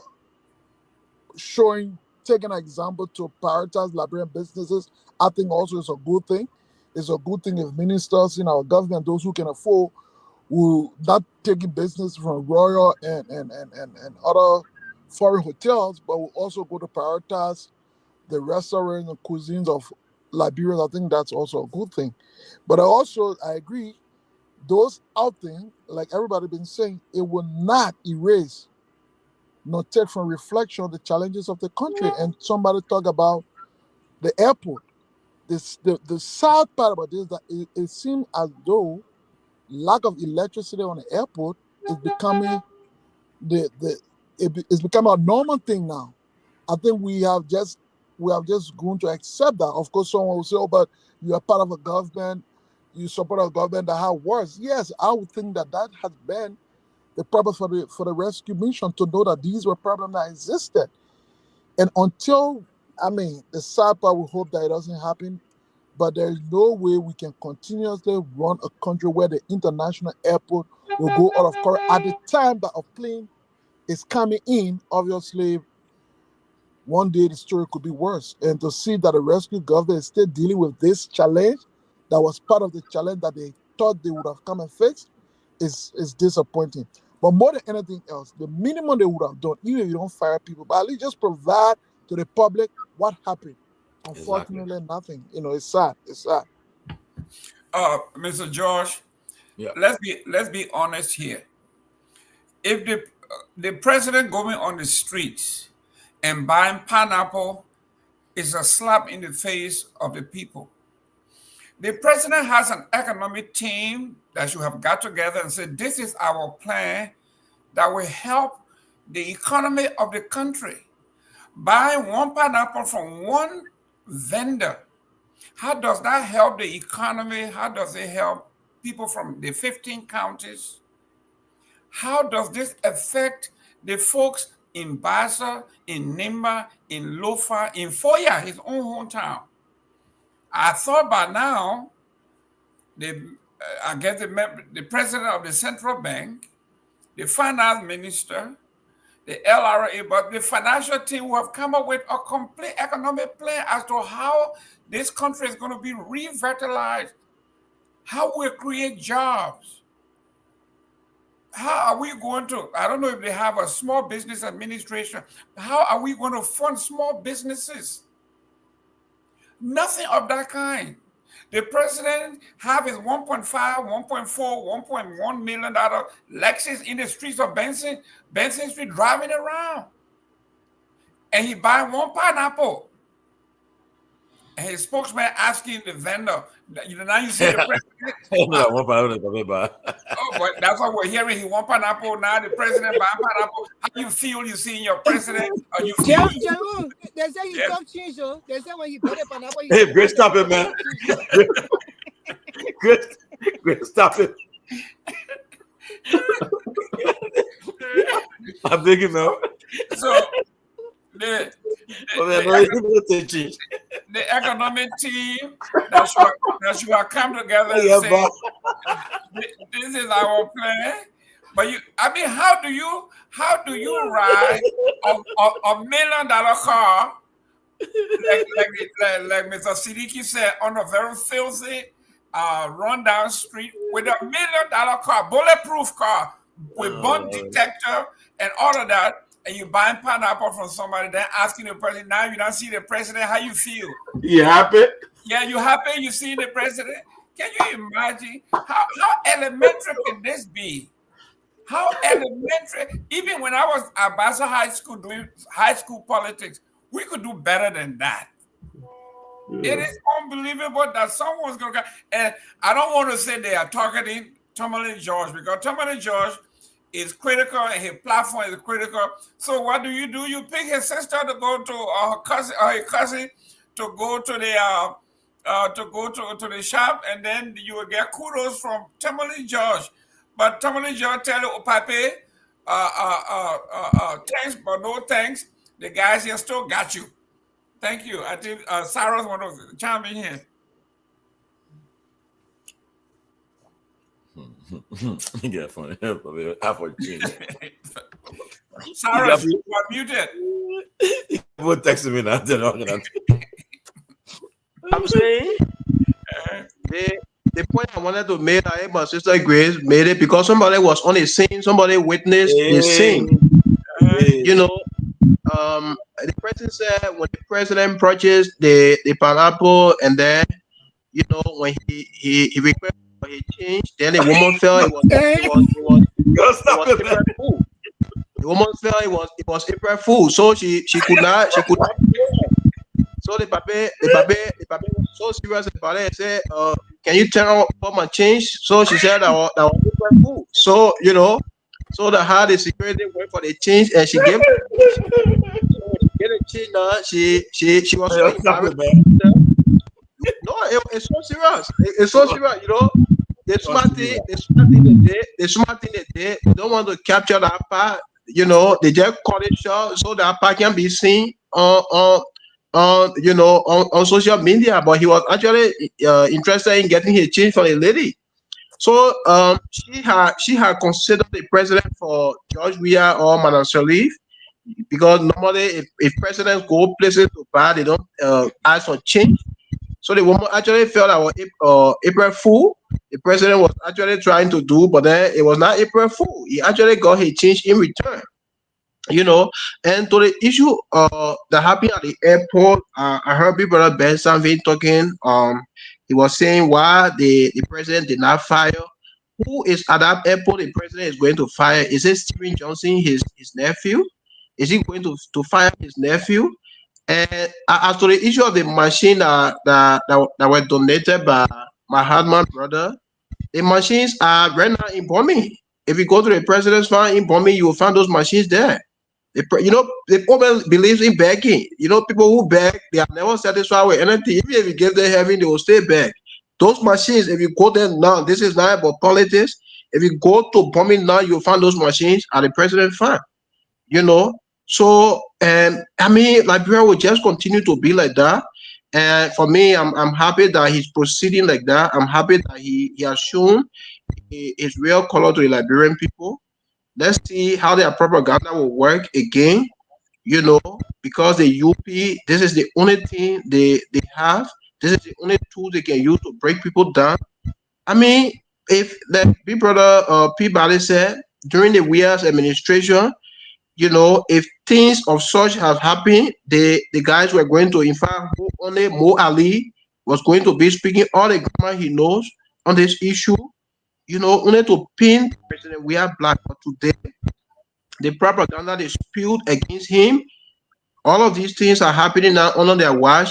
Mo Ali was brave the last time he said the Bakulu project, that so-called pipe water. He was so embarrassed to even announce that 750 kilometer, and Martin Colley has to scrutinize it.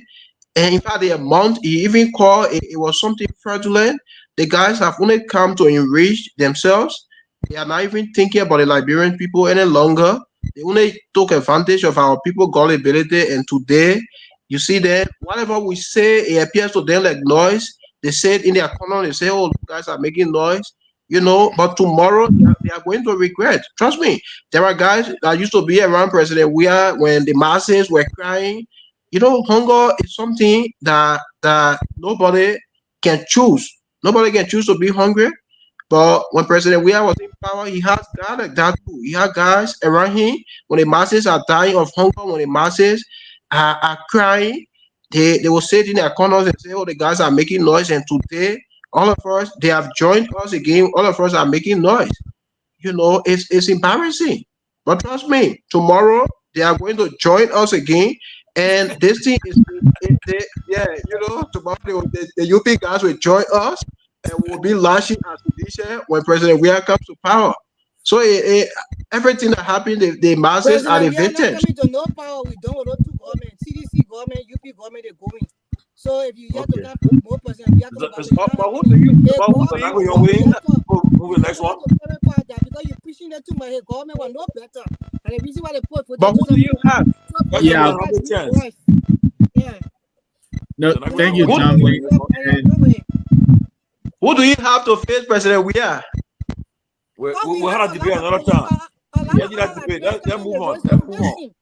People are preparing themselves. They are coming in. We'll have a debate another time. Thank you, Tomalin. And first of all, let me thank Dr. Peabody. I didn't acknowledge his welcome, and I thank you very much.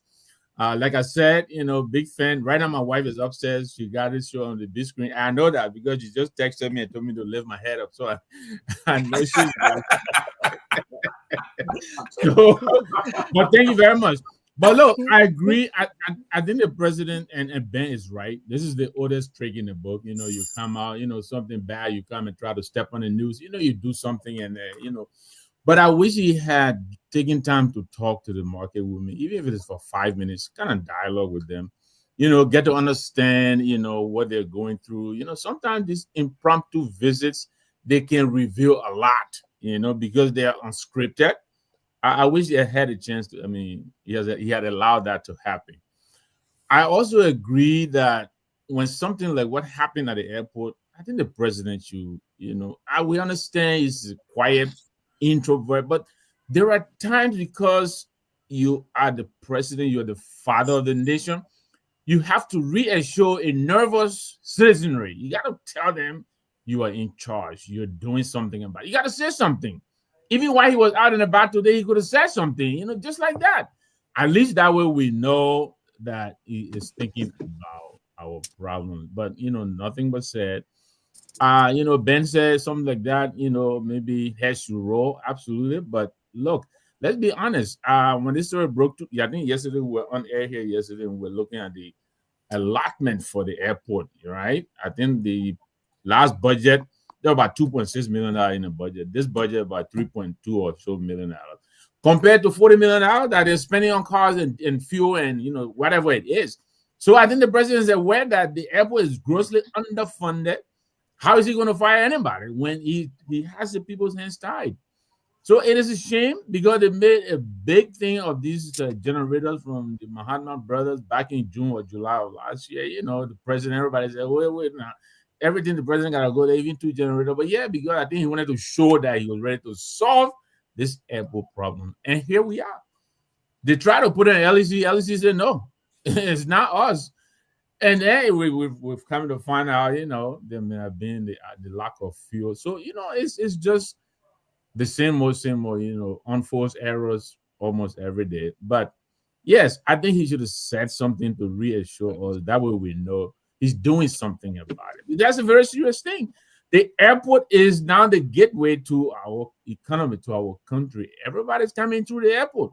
What kind of serious investor will come into the country, coming out of the plane? You're plunged in darkness. You know, they're telling you to use your phone light. Nobody's going to be interested in coming to do anything in Liberia. It's just sad. Including the text out, including the text out. Well, they already, yeah. Somebody just, somebody just said that the machines that the Ghanaian donated at the airport, we should send our reporter there to confirm it. So maybe we'll do maybe sometime this week or send our reporter there to confirm it or show him the machine at the airport. So, but we'll verify that when he gets there, make sure they put it on for. He will go live with it. He will go live to check it out. But it's good. You know, one thing I like, it's good that the people watching the show, the government watching the show, they know us, they know that what people are saying. And that's what I like. Nobody here is censored. You free your mind, speak your mind freely.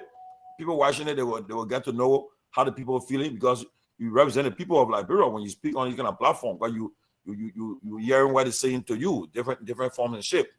But we'll talk about the politics later on, but 2029. The first thing, let's focus on Nima for what happened in Nima in 3 weeks from now. So we'll start off for Nima. We say the political leader of the Citizen Movement for Change says the CMC will engage electorates in Nima with the party's platform rather than engaging into personal attacks. Representative Musa Belete believes that a voter's key interest is the message that will encourage them to make an informed decision rather than speaking against all individuals for personal gain. Belete said he has no doubt in a CMC candidate winning the pending by-election due to his popularity, respect, and leadership ability exhibited over the years in Nimba. He spoke this morning on OKFM, and he re-echoed his call for Vice President Jeremiah Kuhn to remain neutral in the by-election. Representative Belete believes that a vice president can vote any candidate of his choice, but to allow the candidate themselves to convince the voters in line with their workings in the county. And you know, I agree with Representative Belete. That's something I told the vice president too on interviewing. I said it again to him. I said, you're taking a risk to get involved in the election. First of all, he's a member of the Unity Party, the MDR, that his former party. So I believe that he should not even be, he should like stay away, be above and free, because just imagine if you go and campaign fully for your candidate, the candidate becomes the loser. You know, they have a sting on you, you know. But again, he said he'll be there fully, he will campaign. So we'll see what happens. And so, but representability, I hope I'll get to get him on the show one of these days to ask him, because when you say you won't be no personal attack, that politics. Representability, if you're watching the show, that politics. You can't refrain from hitting your opponent hard. But again, I know it's Nima election. You remember the Nima caucus? So I know you'll be measured in measure how you go about doing it. But we'll see what happens. We're watching it carefully, watching the election very carefully in Nima. But I want to give you guys a time to give you a take. And I know also today, Madam, the Wear campaign, Madam Kehleboe Gongloe Wear. I don't have the video, but I hope I get that video. Some medical supplies, continual medical supplies arrive in the country for her, and she's distributing it in Monrovia and in Nima. To everybody in Nima should be distributing it there. She even said that it will go on beyond election. Whether she wins or not, she'll still distribute these supplies that is needed in the country. And again, you know, such a thing was people need it. It will help our country. But again, what's your take on representability and what he said in the Nima election? Let's start with Grace, then we'll go to Mr. Nangwe and move on. Well, I think what Honorable Belete is saying, I agree with him on Tomalin. Elections, although they're politics, but then we have to understand that if you come for us, we'll respond. But we are not going to start doing personal attacks, because Liberians, when it comes to politics, they do a lot of personal attacks until it's too much. One thing when you're saying the truth about something that happened is one thing when you personally attacking somebody's personality. That's another thing. So we have to define the both of them, and we have to distinguish between them. So, and that's what I think he meant. Because most time you see them in the election, they will start coming for your personal or more personally. Sometimes people start even insulting body parts and all because of election. So I think he was going that route. Instead of us going after candidates, except they come after us, we promote our candidate. And we will tell the people what our candidate can deliver. Our candidate is B. William, and he was the past Inspector General for Nima County. This boy have one-on-one interaction with the people. He has done a lot of work on the ground. He has brought peace into so many villages because that was part of his work. The people know him very well. So we will tell the people that now if you come after Mike Myean and you start to say things about him that's not true, we will correct you, but then we'll have to highlight your own candidate what they failed to do in the country. And what they have not done in Nima County, and they're looking now for the Nima County people to reward them. So we are not going to sit and allow you to do that. So I think that where honorability was coming from. But I will say again, the by-elections in Nima County is very crucial. I was off the show yesterday because I had to leave and I saw Cyrus, mention my name. And I just felt I was not here to defend myself. And he was talking, I'm telling you, he was talking about, and nobody defended me. I mean, Mr. Nambesa here, he didn't defend me. Mr. Gamesa, they never defended me. But I was coming, it was a sad time when I watched it, and doing the work I was doing. I couldn't come back and saw a young man who said he's in school in another country. It's shame that you even in school in another country. Why are you not in your country? For him to be after another young man like himself. They talk a lot about you, Cyrus. They say you are going to come here, you are not going to be biased. You're very biased, my son. You come here, you say, oh, you're talking about CDC, and you CDC will come back in your mind, not in this day and age, because you know what? Liberian people are being in an abusive relationship with CDC and the UP government. They are about to change their direction to the third lane. So apparently you haven't been watching the show, and that's what we'll be telling the people.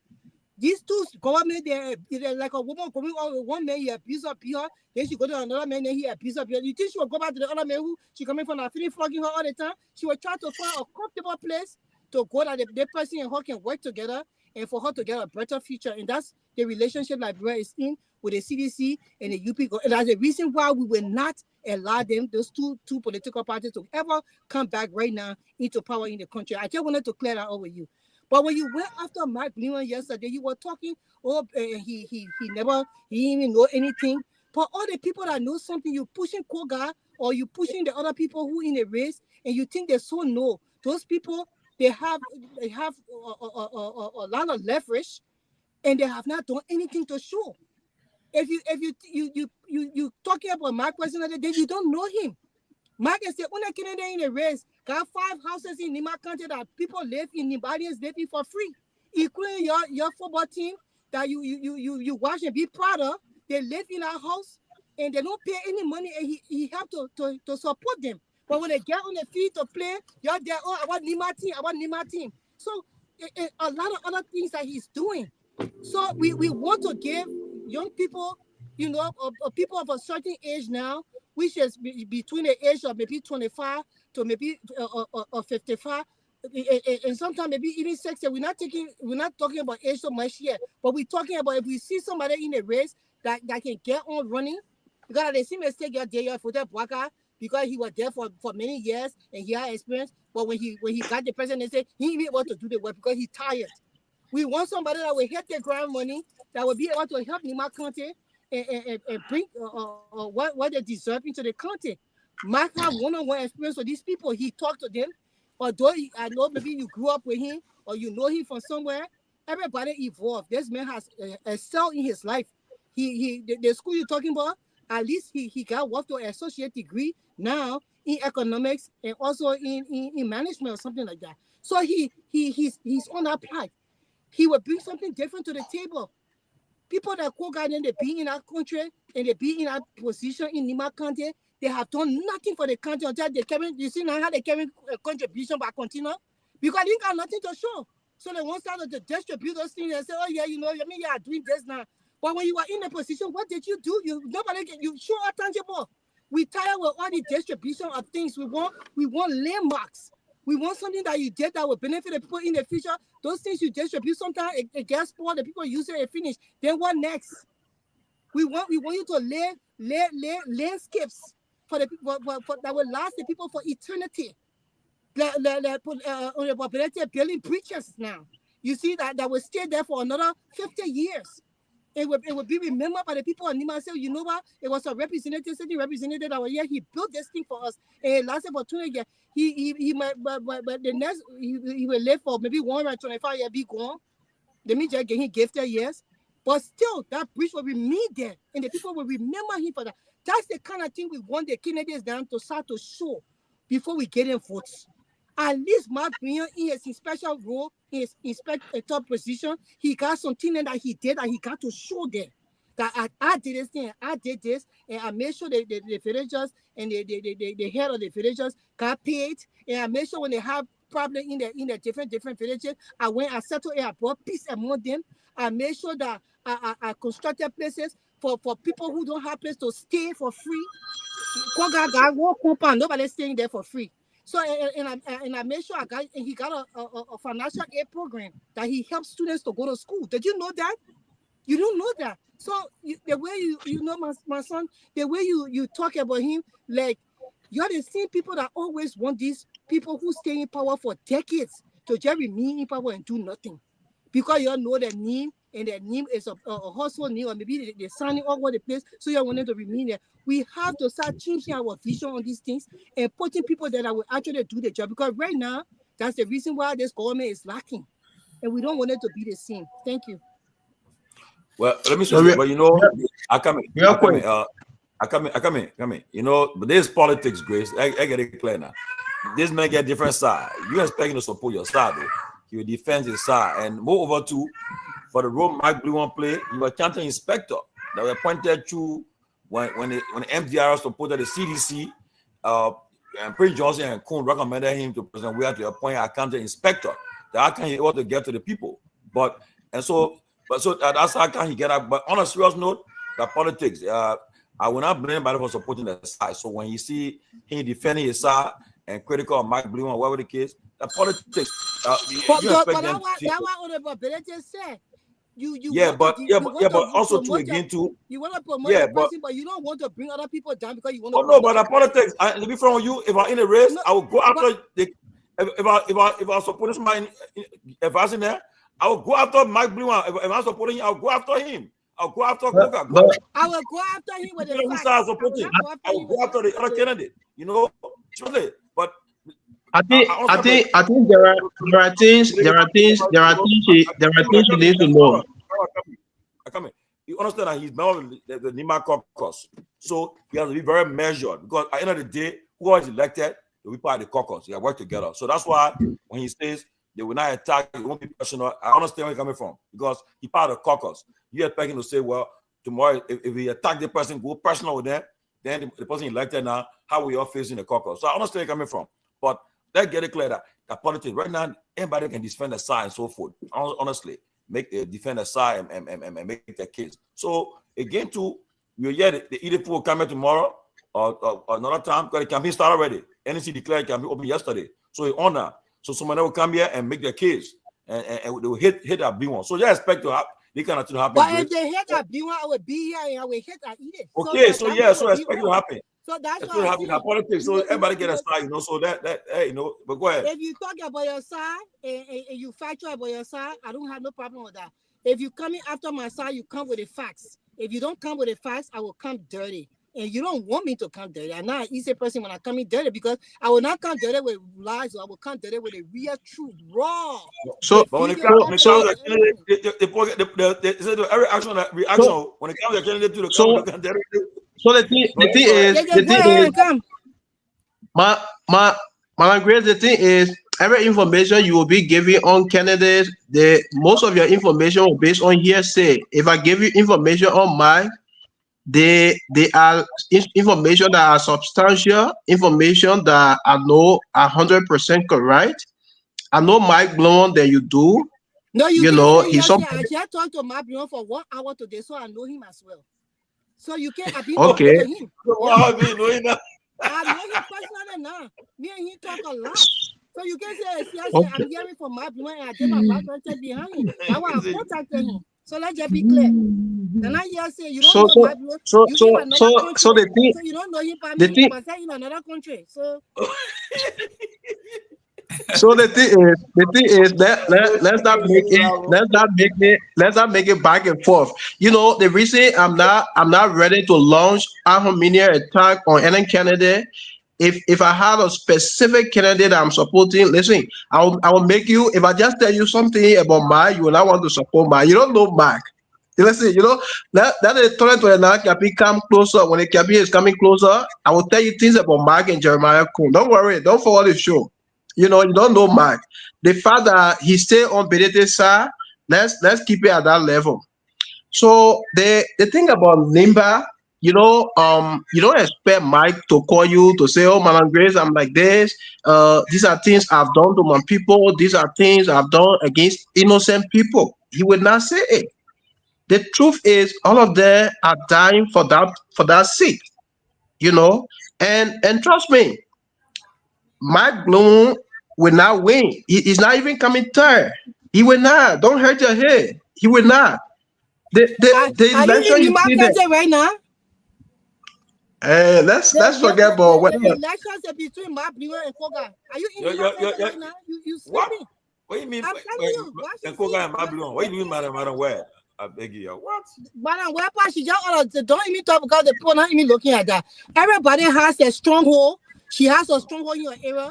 Advantage. But yeah, from Mr. Nangwe and Mr. Gayman. My man, woman, he part I'm not even spoken. I'm not even spoken. I just wanted to give her insight on what will happen. But for me, I don't want to make Mike my target because I know he just into the process for popularity's sake. He's not anybody serious. He's not that kind of face. Nimba is a traditional content. And I understand what our people are saying. That election, if you call in Nimba right now, or if you open the lines in Nimba for callers to make their input, you will hear about Yelu, you will hear about Kehleboe Gongloe, you will hear about Koga. Let me tell you something. Two things affecting Mark.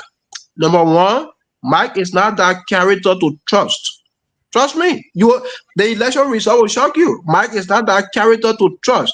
If this guy can sell President Weah, to Germany. When I hate you, because he's a reaction. The boys are reaction. So I think hating but Mike never did anything, my dear. That politics. Okay, go ahead. So the thing about Mike is not that character to trust, like I said, and Mike does not have the requisite educational foundation. If he ever told you he has associate degree, it is far from truth. He's not telling you anything near truth. He doesn't have even advanced certificate. He does not. He should not lie to you. He does not hold that. I say he has an equivalent to an associate.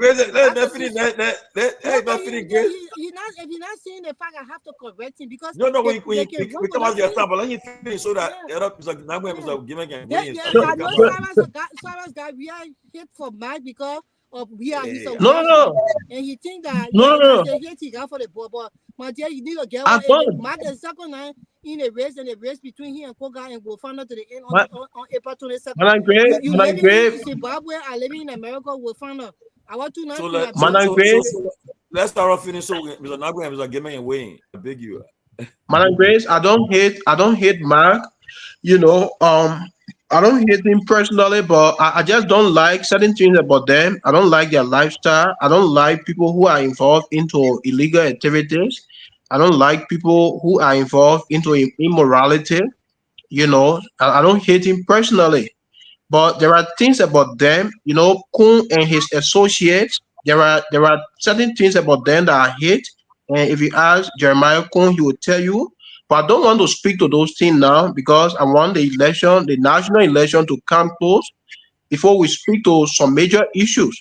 But the thing about Mike is now a major contender. I've said it to him over and again. He must have charge on a daily basis. He's somebody I call big brother. Let's forget about the money honorability is spending. Mine is now a major contender in Nimba. He's not that force. You know, the fact is Mike is a The reason novice. why I will cut you off. Honorable Ability ain't spending no money. Mike has a budget. The budget was done by CMC. So that you spring a lot of misinformation again. It's a budget you set for the party, and that's what the budget Mike has, and we are doing our groundwork. So you need to stop saying those things. You know, I know you said Mike is a big, Mike cannot be a big brother. You sitting on the platform and bringing him down like this. So Mike and you, I don't think you're even in communication. That's our finish over here for Mr. So your candidate you support is a political novice. He does not understand the game, and he will be badly beaten. Watch it, you will be badly beaten, That's and your you know. opinion. That's your opinion, my dear. You don't like to see people like you're in power, like the problem like Brett have. They don't like to see themselves doing things. You don't want to see Mark excel. And it could be you tomorrow, it could be pushing you. But for you to talk on another man, that could be. That's all this is. We're talking you'll be critical. Let me close real quick. You've been closing. I was saying you've been talking for more than 5 minutes. You've been closing. I was saying there's a better how they call it, given this kind. Okay, let me close real quick on this note. The thing about him, Mark Blowona, Mike is on a defensive. The fact that he's contesting on the Mandingo party, he's on a defensive now in Nimba as I speak to you. You know, because Musa CMC the Mandingo party. You see the kind of lies they was spewing.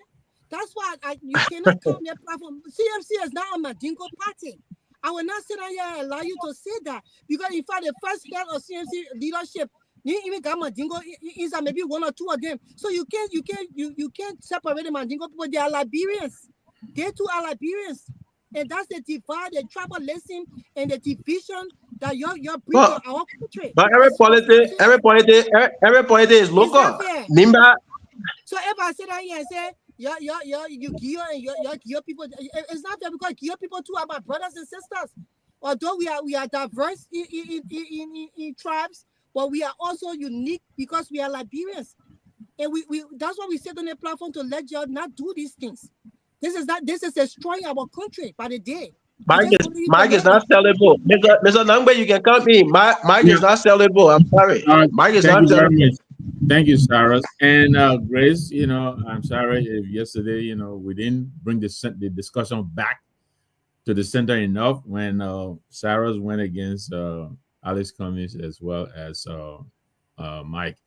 But what we said yesterday was Mr. Cummings, and I will maintain, and with all, you know, due respect to the other candidates, I think he had the best platform available, the best plan to tackle the problems that we're faced with. And so for him to have suggested that perhaps he should have started at the Senate, I thought that was not his place. That was Mr. Cummings' place to decide. But coming back to the issue, the question that Tomalin asked about Musa ability. I think Musa is, you know, I think he's speaking to what many people are expressing. You know, many people detest the politics of personalities. You know, I think we should leave the politics to the issues, and this is what I think frustrates a lot of people, including myself. When Deputy Minister Sano Johnson comes on, you know, Commissioner Namwe comes on and point after point, you know, attack the UP government. And instead of him coming on to debunk what Namwe is saying, you know, it results to, you know, personality, whether he's under the influence, or what does that have to do with anything? So, but I think what Musa is saying is politics is about the issues. Politics is about what have you done for me lately. And I think he's trying to bring the debate into his comfort zone. I mean, we all know what Musa has done over the past months since he's been in the legislature. And I think that's where he wants the discussion to go.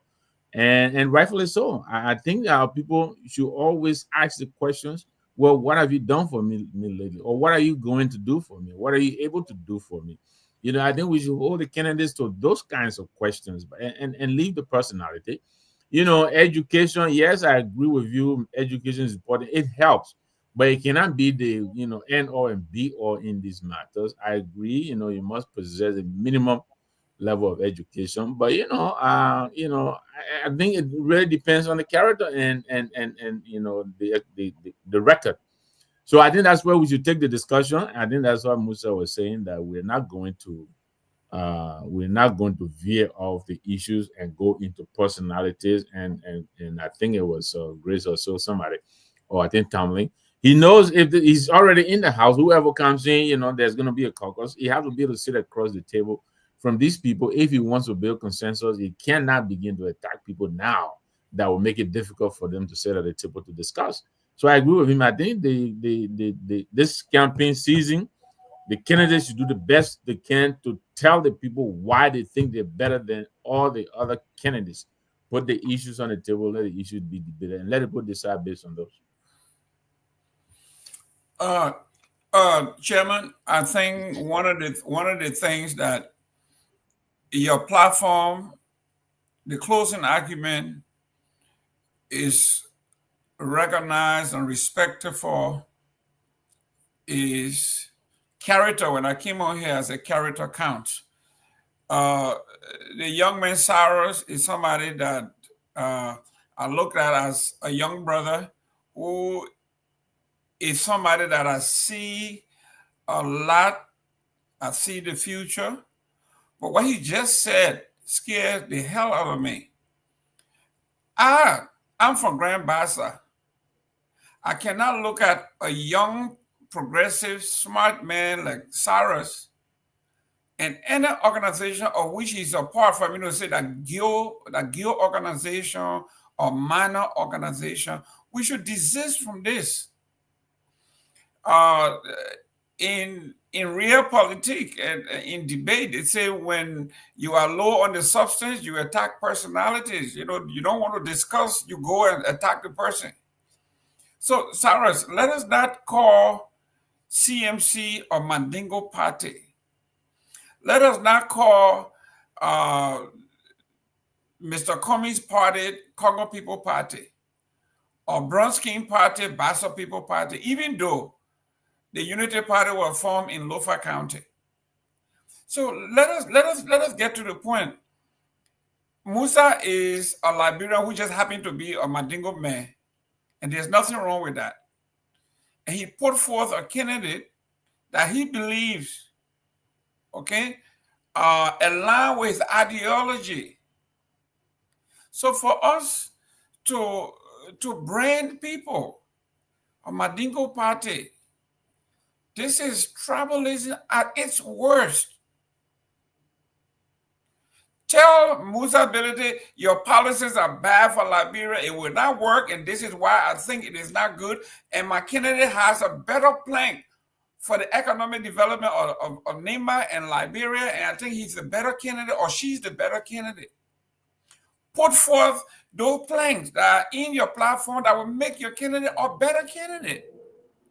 But to just come out here on international platform and say the CMC is a Mandingo party, it behooves us, all Liberians, all normal human beings, to condemn that kind of thinking. This is why when the war came, I heard a lot of people lost their lives, because if you got an unsettled score, and now that there is no law and order, you take matter into your own hands and you go after Cyrus, you go after Henry Peabody, somebody that you have beef with, and you have always been waiting for a time to take advantage, to do harm. So let us desist from these kinds of rhetoric. Let's stick to the topic. Why Mark Myean is the best for the CMC, Grace have just named it. And what makes your candidate, Koga, the best for Nima County? Come out here and sell Koga. People who believe in Madam Ware, they are coming out here and telling why they think she's the best. They say she has executive experience, she was superintendent, she did this, she did that. That's what people do for their county and for their candidate. But to just come out here and say Cummings is a Congo man, and wherever he does a Congo People Party, Bronskin is a Bassa People Party, and that it's too small. Sarah, you got a bright future. I would like you to be my lawyer someday. I don't want them to say he's hiring a guild lawyer or minor lawyer. No, I'm hiring a competent lawyer. Chairman, thank you very much. Yeah. I think, let me just buttress what Mr. Gilman has said. I think, and that's one of the problems that we face in our country today. We cannot reference our brothers or sisters with us, including some of the tribal background or what county and stuff like that. I mean, and if Liberia is to move forward, we have to really leave that and move forward. But you can't talk to someone next thing I come out, oh, that man is a guild man, that man is a Pella man, that man is a Bassa man, that man is a crime man, and that's just a so party. I didn't hear what Sarah said, but I can tell you, Chairman Peabody have done so well in Nima County than even some of the very so-called on-court Nima, official. He have done so well. The development that he brought to Nima County, the road that he created, the bridges, the hospital, the healthcare, and other things that he done. You can't. If he was thinking on one of his tribe, then he would say, "Let me just do this for only my what the ethnic group I'm from." But everybody in that county is benefiting. The healthcare, every area they are benefiting. So I think it's fair for us to just put away our tribal affiliation and then look at everyone as Liberians. And that's the problem we have there, and that's why when I go to Liberia, sometimes I avoid having these little small chit chat political stuff, because one, they'll bring up tribalism. Secondly, people get angry. They take it very personal, and sometimes they do, and it could lead into some dispute or argument, or maybe even physical stuff like that. So I try not to get into it. But I think we need to look at the politics from a broader perspective. Liberians go again, Liberia, and that's what you see, Mr. Gibbon. When I was in Liberia, it was sad because I saw a lot of people from the UP side and the CDC side. They were not having that relationship. I'm telling you, I went places. Most of the guys from CDC were more comfortable coming and having a seat with me than discussing and talking on the field than they would even want to talk to the other people for the unity side. Everybody feel that it's their time now. They are the boss in the chair. Everybody want to show some power that they have, so other people can recognize them. And it was very sad. People come in, they want you to know that they are the head of this. They got 4 or 5 people walking behind them, and they want to prove. Everybody want to prove something to another person. And it shouldn't be that way. I think it's something that everybody should mingle, talk, and joke and laugh, irrespective of the political, ideology. We can not disagree, but when we meet on like soccer field and something like that, we talk, we joke, we laugh, and have a drink, but people take it very personal. Sarah, I don't know what you said, Sarah, but you're a young man. You have a bright future like Mr. Let me tell you what he said, Peabody. He said that Mark Greenwell go with the Madingo party. And the party is not Madingo, part of the party. And I was speaking in context. So I was speaking in context. No, you are not speaking. Even if you were speaking in context, you want to sit down here and you want to apologize to Liberian people for that. You don't want to defend what you said because it was totally wrong, Cyrus. No, I was speaking. So have you apologized for letting either for the medical supply she's carrying in Liberia? You just let me come in, Sarah. Let me say this. I will tell Tomalin and I can't sit here with you because we have to speak here the truth. I never lectured nobody. I just said that we like for people to donate to the country, but we don't like election time donation because we won't see real tangibles. That's why I said, so it was not a lash at her. What you did was totally wrong. That's a divide that we're trying to avoid. A divide destroy our country. So we cannot be telling people, and that's the reason why you hate Mike, because he got on the CMC ticket, and to you, because he's not supposed to be on a ticket that have maybe a Madingo Myean in it, and that's wrong for the country. And you are too young to start to do that, because you can't be a future generation, even a present generation, and start to do these kind of things on platform like this. So that's what we're just saying. Yeah, so you need to apologize, because you did what I think we should now condemn that. I think we should. Let me say this. Like Mr. Nangwe said and Jerome said, one of the things that have divided our country is this, and our broads on the wall is this thing about being in tribes business, And also, I'll tell you the truth, right? If I believe if Musa Belete was president of Liberia, trust me, I believe he would do more than what the previous leaders have done. Honestly, I mean, I'm telling you, he's a man who I think he believed that you don't have to be in certain position to do certain things. He was, before he became representative, he was doing things that a government should have been doing, but they didn't do it. So if he's a Liberian, he has a right to form a party and to contest for the country higher seat. So I don't think we should label his party as Manigo party. That's not fair, unacceptable. I think there are a lot of ways you can be critical of the candidate, but to start to make that kind of divide, I think it's inappropriate. And let's be frank, we cannot continue in our politics. I think you perhaps you have opportunity to speak and maybe you want to clarify it, but I think you owe him that because you refer the party as Manigo party. He's the head of the party. I think it's unfair, but I think Cyrus, you should apologize. Let's be realistic. Sorry, you made a cool clarification. I don't know what you got to say about it. Yeah. What I want to say here, I was speaking in context. It was a direct quotation from the people. Like I said, when I spoke with people on the ground in Nimba, and I spoke of Mike Gongloe not being a serious contender, and I said the people label the party as a Mandingo party, and as such, Mike Gongloe is not going to come there. I think that was my exact word. I did not say, I supported Musa at one point. And in fact, Justice Janet removed her from the Supreme Court. But I think we let you about this the other day out of the show. I supported Janet when the CDC went against Janet.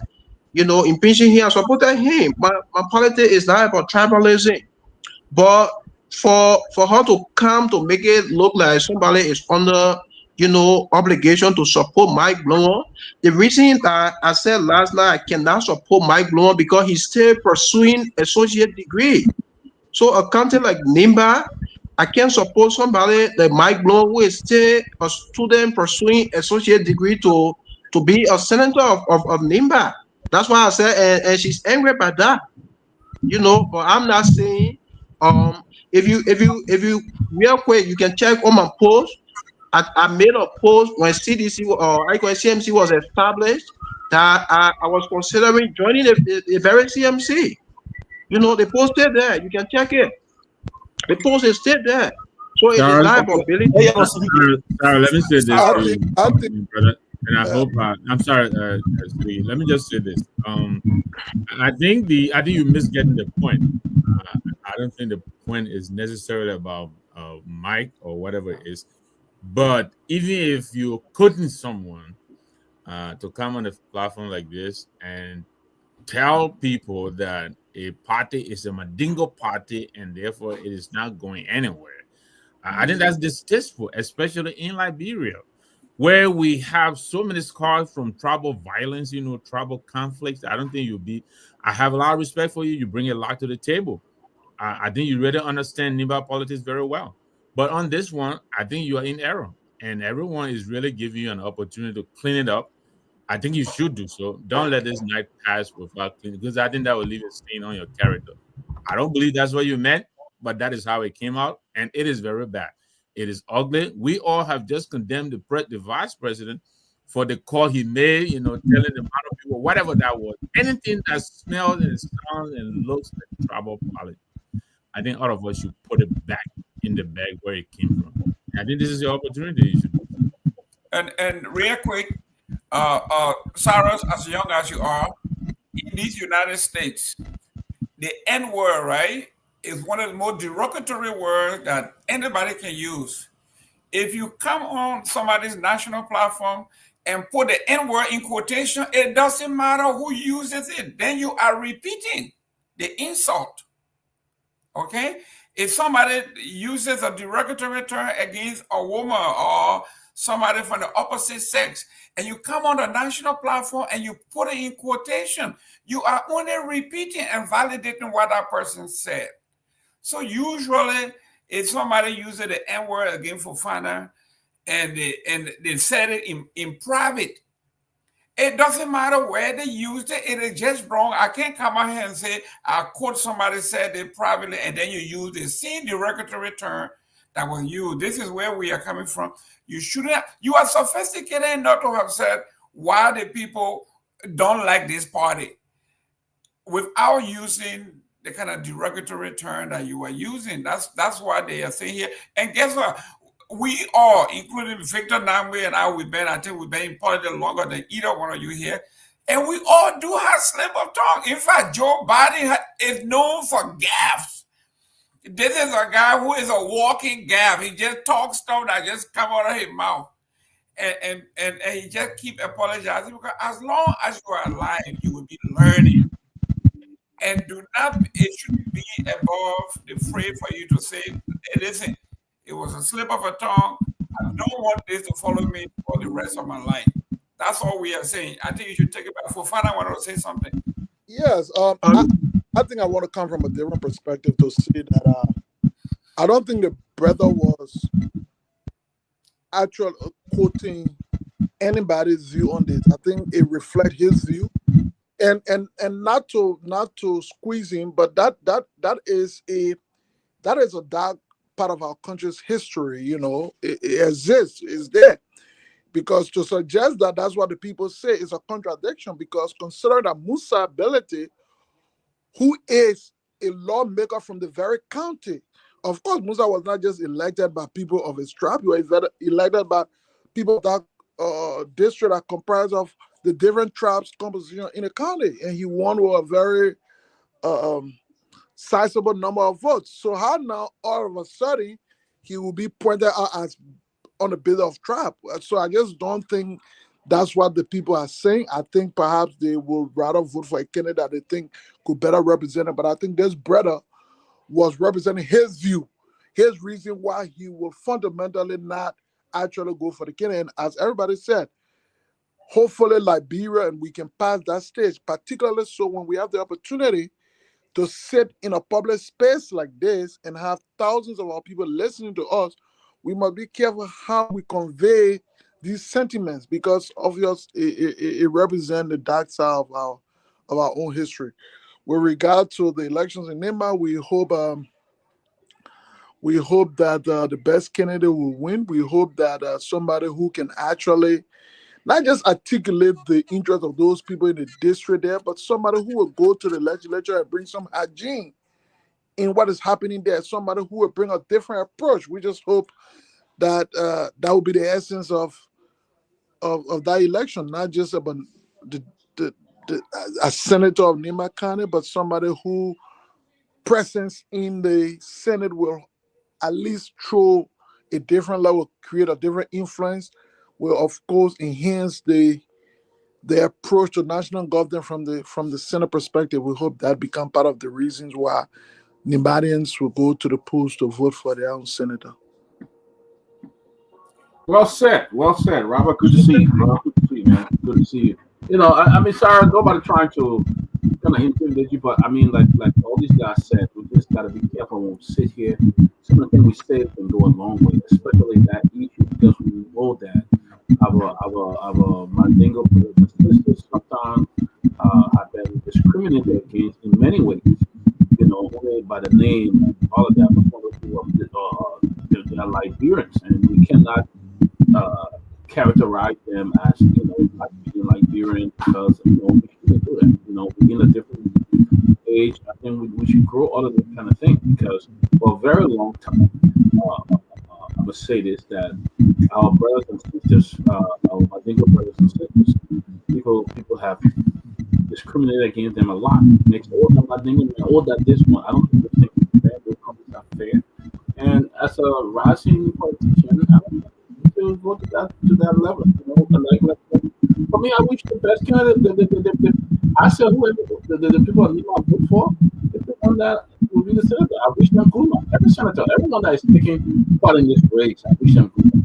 You know, the people trust is the people trust. You know, and nothing you can do. So I wish everybody good luck. You know? But Robert, welcome. Robert, welcome. Jump on the show. Maybe you want to challenge. Yeah, I mean, it's a great discussion so far. It's great to be back as well. With regards to NIMA, the NIMA politics is a different kind of politics I like to assume. But you know my position when it comes to NIMA. When you look at the options in NIMA, I think that it's clear who's not, in my opinion, who's not the true representation of the people of NIMA. I've never been a fan of Prince Johnson. And so for me, I really don't care there. But from a nationalist perspective, I think by extension, the people of Liberia needs a true representation in the Senate. And so if you were to ask me, and I don't think that, what's this guy? I don't think he represents that. What's his name? The one who is leading the race right now to replace Prince Johnson. I don't think he represents that. Koga. I don't think Koga represents what we should aspire or to be as a country. He's very divisive. He is. He and they've used traditional and people have bashed me for that. But I think this is the 21st century. This is 2025, and make no mistake, I respect traditions, but I respect the country. What is our tradition? What is our culture as a country? Is it one that contradicts what the our particular tradition stands for, where we don't believe that women should enter the same doors as men, or in any form, shape, whatever, where when men enter, or women cannot replace or stand in the position of a man, like he alluded. And so I have absolutely no respect for a guy like that. I don't think our children should be listening to a man who speaks like he does. I think it's elementary, and so no. What also bothers me is the fact that we have, and I respect democracy, but look at the candidate, Prophet Key, another one who is trying to run an IMA. These are not candidates, in my opinion, that should be even lifted. And then you have Miss Gongloe, where I think that, I don't want this race to be gender-based. I've said over and over that, she will have to make the case as the best candidate, not as the best female candidate, right? As the best candidate amongst the rest of them to lead that charge. But I got to be quite honest with you. I don't think that I've all of this, the faces of Nima, the Edith Gongloe, the Koga. I think that the two gentlemen that appear on this platform to make their respective cases, I thought they presented a much better vision when it comes to Nima, when it comes to Liberia, by extension, than these two candidates. But the Nima people will have to make their choice. They will have to choose Dr. Peabody. Koga has been in Congress for decades. What has he done as a representative, and what would he do as a senator? Is it self-aggrandizement? Is it just about him and his own ego, or is it about the interests of the people of Nima? They will have to decide. Those mothers, those families, that have been struggling for clean drinking water, quality education, and everything, all of the bread and butter, they will have to decide what has he done? What has he done that would transcend into any transformation if elected as senator? And they will have to make that decision.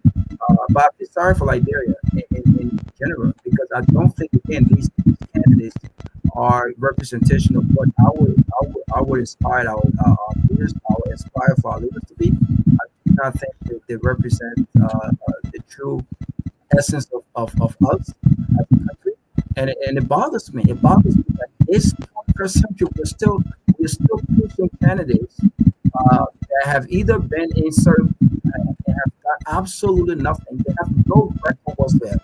They have no record of making any transformative change.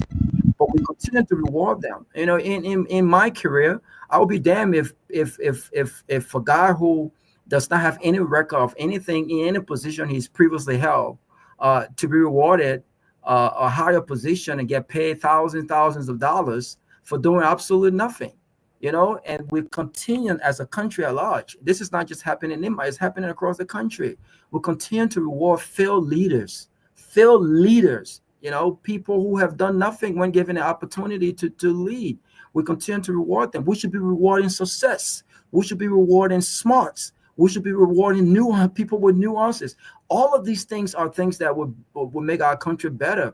But again, unfortunately, traditional politics, ethnic politics seems to be popularity seems to be the order of the day in our country, and I don't foresee that going away anytime soon. So that's my opinion on my politics. All right, guys. Okay. Yeah. I want to say something real quick. You know, like I said earlier, the statement I made. And not to cut you off, Cyrus. Not to cut you off, Cyrus. But I just wanted to say though, I heard when you mentioned something about the ANC, and how they were party of a bunch of folks. I think that you've got to thrill lightly, because again, as a student of law, I would think that you would appreciate you know, the best of the best minds. You don't necessarily have to agree with the policy, right? But you would appreciate the fact that we have people, whether they come from a particular party, but people who would not just say, well, I'm not the best, but I'm educated and I can prove that I'm educated given the opportunity, right? I don't think we should frown on those. I'm not sure that's what you're trying to do, but I think you pretty much you attempted to do that. Go ahead. Okay, so as to the CMC issue, like I said, it was not intentional. You know, it was never intentional. I was directly quoting what I heard from people. You know, I call in Limba on a daily basis to talk to voters. You know, I listen to programs. You know, and Mike Blum is not doing well, and that's just the basis for which he's not doing well. He's not a major contender either. And maybe we say it in this bold way, it hurts people who support him, and that's a harsh reality. So it is not in any way demeaning against CMC. I have expressly written on Facebook, I think a couple of weeks ago, that I will be joining the CMC. The post is available. You know, I have nothing against Mandingo people. They've done nothing wrong to me. In fact, at one point, like I said, I supported Justice Janet. You know, when his impeachment proceedings were going on in the Senate. This is on record. Even in the variability, I supported him 2023, even though I did not stay. You know, so the records are there. I have nothing against the Mandingo. I'm now a tribalist. I'm not interested into ethnic politics. I'm not interested into regional politics. I'm interested in what benefits the country. So if I was somebody who is a tribalist, I would not have supported President Weah, for example. You know, so that was the background from whence I spoke.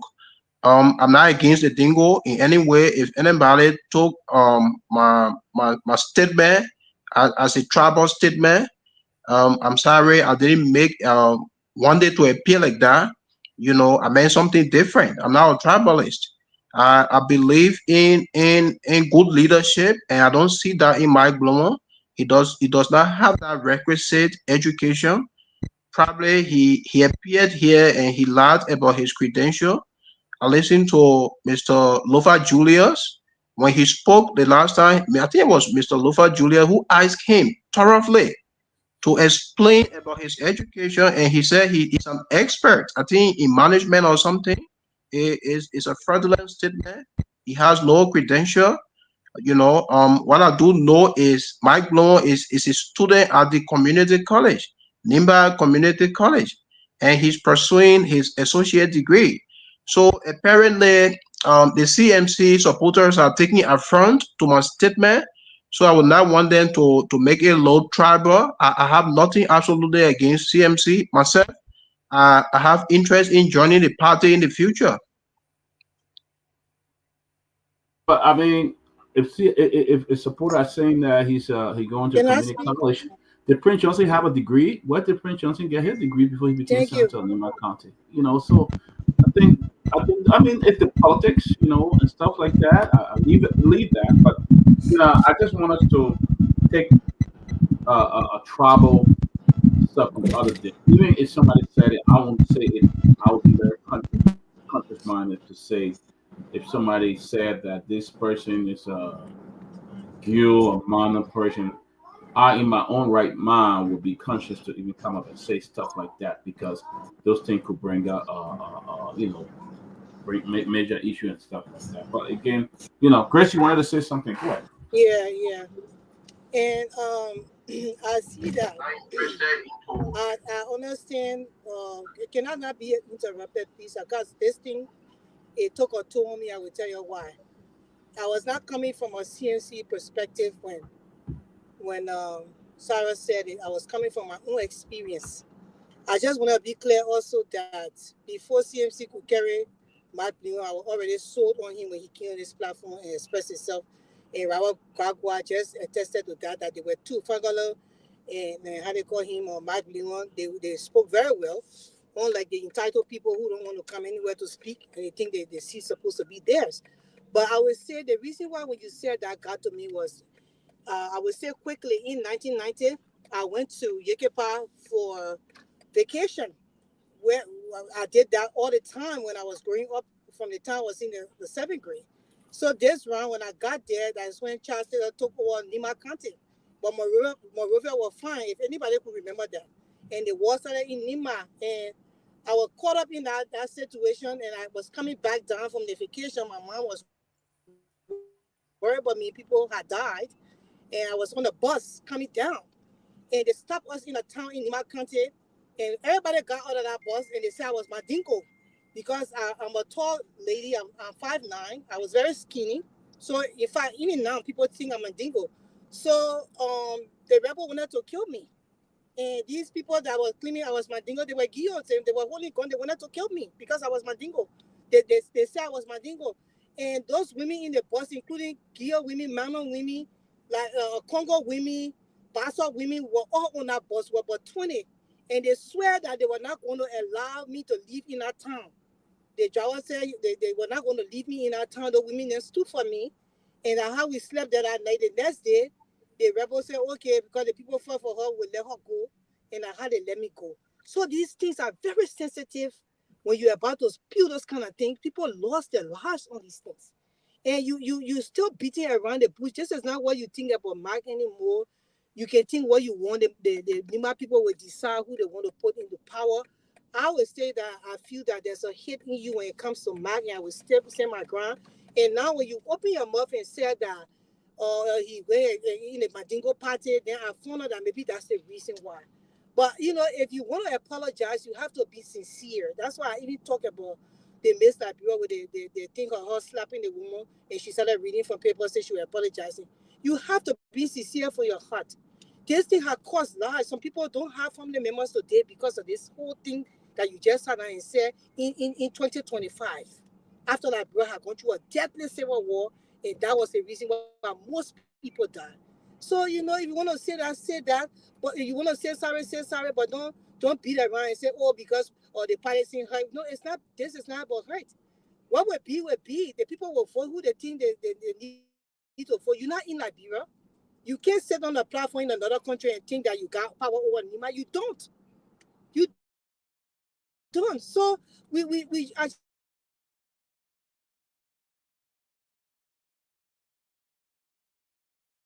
Chris, are you there? All right, guys, let's move on. To understand that we do have a diverse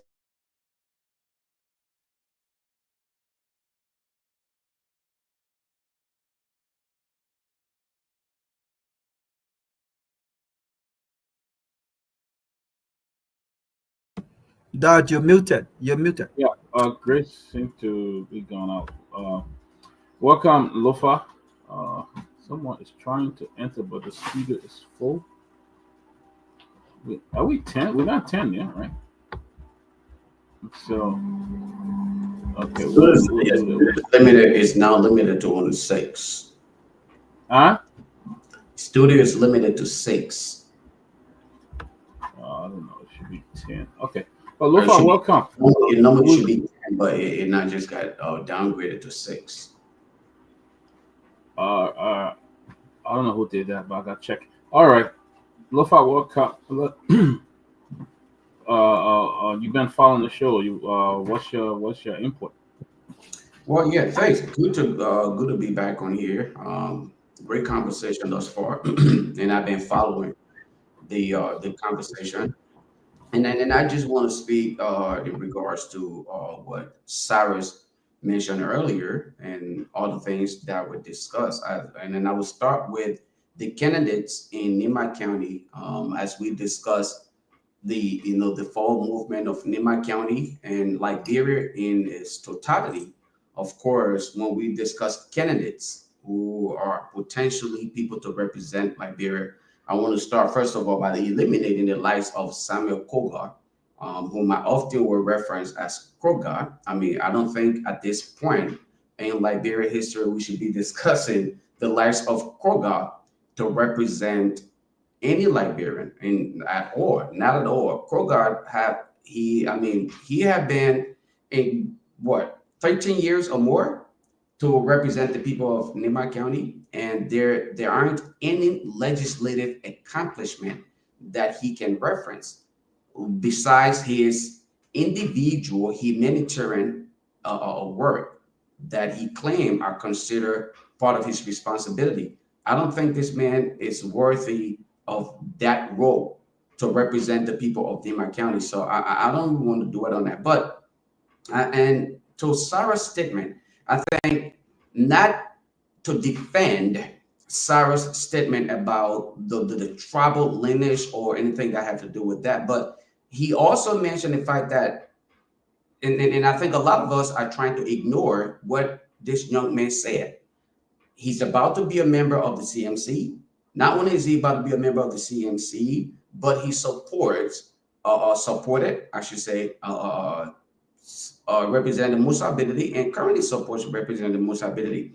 What I got from his statement is the fact that he was simply trying to, give out information that is was gathered from the county as to what people think of the candidate in Mike and the institution that he represents. That is what, per his view, that is what people think of him.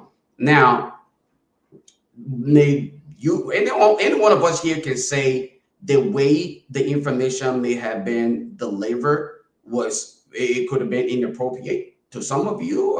You found it offensive because of what we experienced in the past, because of our tribal lineage and the whole issue of tribal politics and all of these things that we have often tried to fight against. But I don't think that we should consider this young man to be a tribalist simply because he is trying to relay what he view of what is happening. Now, going forward, I want to believe that he learned his lesson, and I'm glad that he openly apologized, something that a lot of folks on here probably would not do, to acknowledge their errors and then apologize openly on the platform.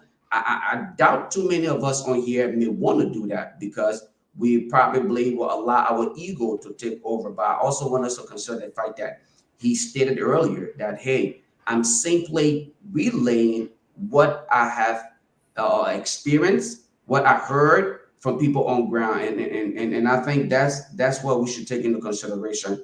Now, with that said, I want to focus on the upcoming Nyenwolo County election.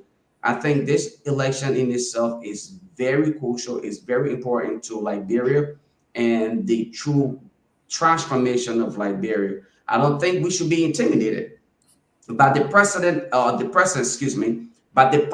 of a competent woman, a woman who comes to this entire process not only with the gender card, okay, she coming with the idea of competency and innovative and true understanding of transformation. And that's the part of the reason why Madam Edith Gongloe is saying to the people of Nyenwolo County, give me the chance. I served you at one point in time as your superintendent, and the records are there. I sure have to go digging all of this information out. It's out there. Go and get it for yourself. Use it to your advantage to question my work and my presence in the county. Going forward, I don't want to even dwell on the gossips that are spewed out there about her decision to not be in the country. I just want to stay on the reality here, and that is we need competent people in the race. And even at one point in time, Mike himself admitted to the fact. He said, if Madam Edith Gongloe win, or not, I should say when, because even though he said if, but I'm going to change that to when she wins, he will be willing to work with her. That is the level of confidence that he has in this woman. So going forward, I think we need to start looking beyond our tribal line. We need to start looking beyond political affiliations. We should start looking at individual competence and looking forward to awarding people positions based on merits, not simply based on political alignment or tribal lines.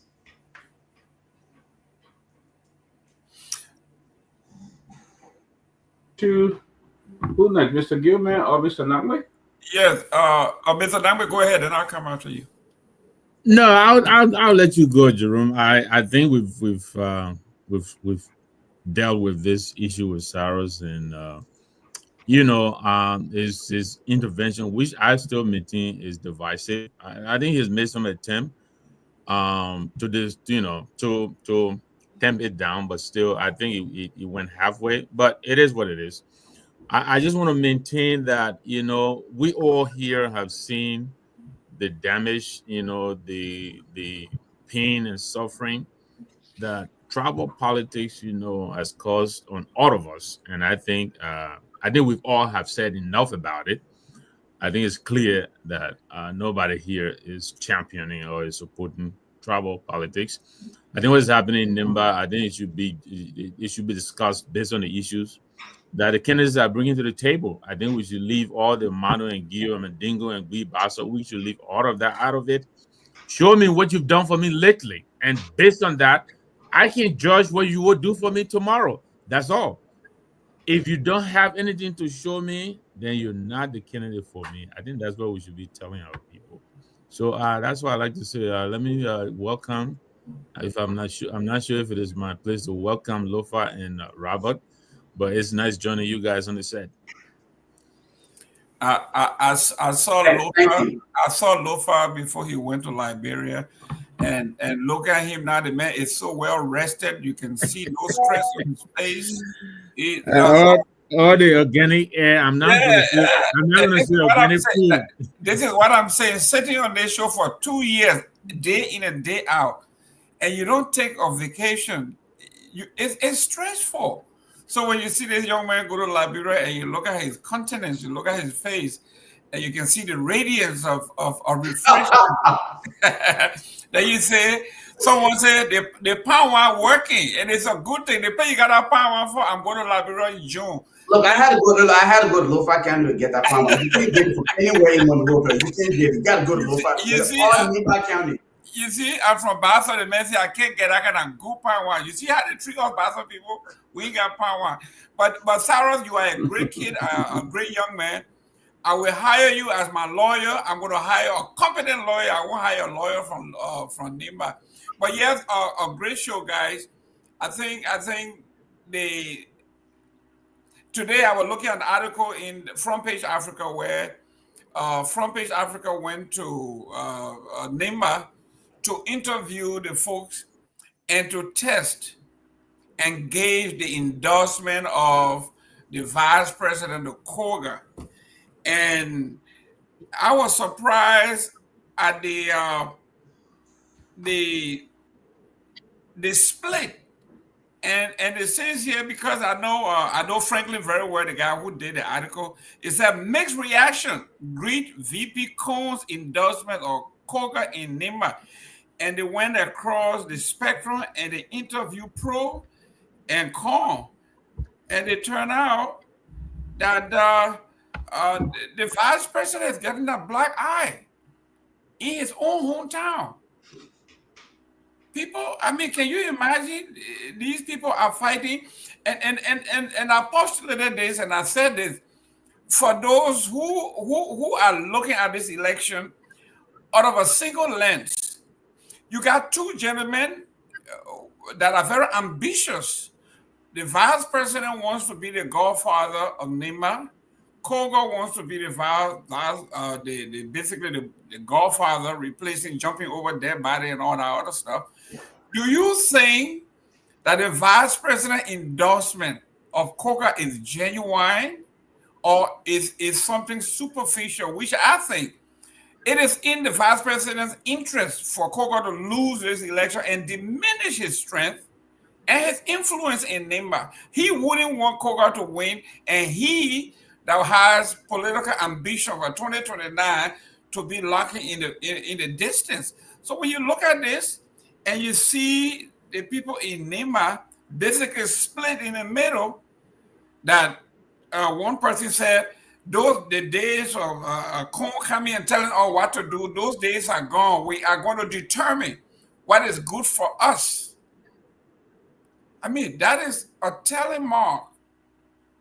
This is not the Prince Johnson days when he says, when I tell you something, you have to do, and everybody falls in line. Now we are talking about this article, it's 50-50. That tells you that what was predicted here months ago, that Nimba County is totally free and it's wide open. The people of Nimba now are expressing themselves for who they are. They are individuals and not monolithic politically. They are telling you, we support Madam Gongloe, we support everybody else, but we are not going to be monolithic in our politics anymore. Those days are gone. So it was a black eye for the vice president, and it's a great article on Front Page Africa. You should see it. Great article. And hopefully the vice president himself is looking at this and he gauging his own strength, his popularity. I can see jittery in that camp, because for them now to say we will employ another strategy, which is to go after Mrs. Ware to disqualify her. That tells me that there's some fear here. You don't want to face this woman, so the best thing to do is to make sure that you disqualify her so you don't meet her. I mean, it is something. How can you say, I'm looking at the photos that were presented, and there's no way you can tell me that photo does not belong to this woman? I mean, she doesn't have an identical twin.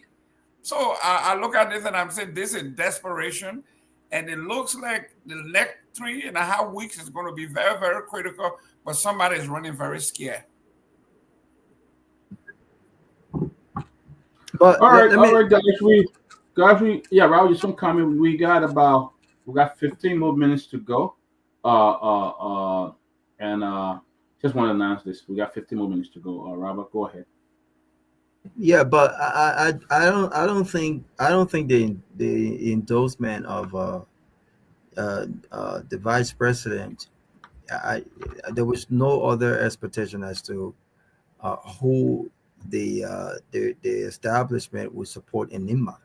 So for me, it's not a surprise. I've also heard that I don't think necessarily Koga would have been the vice president's choice, but he has no choice but to support Koga.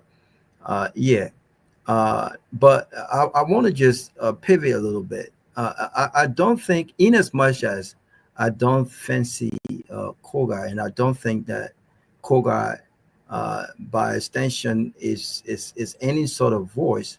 Again, I would say maybe my friend Lofa will not agree with me.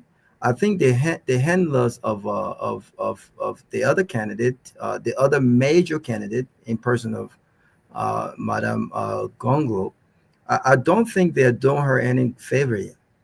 Every time I hear Lofa talked about the name and then the woman, it's given that she's a woman. But again, this gender-based campaign would not work.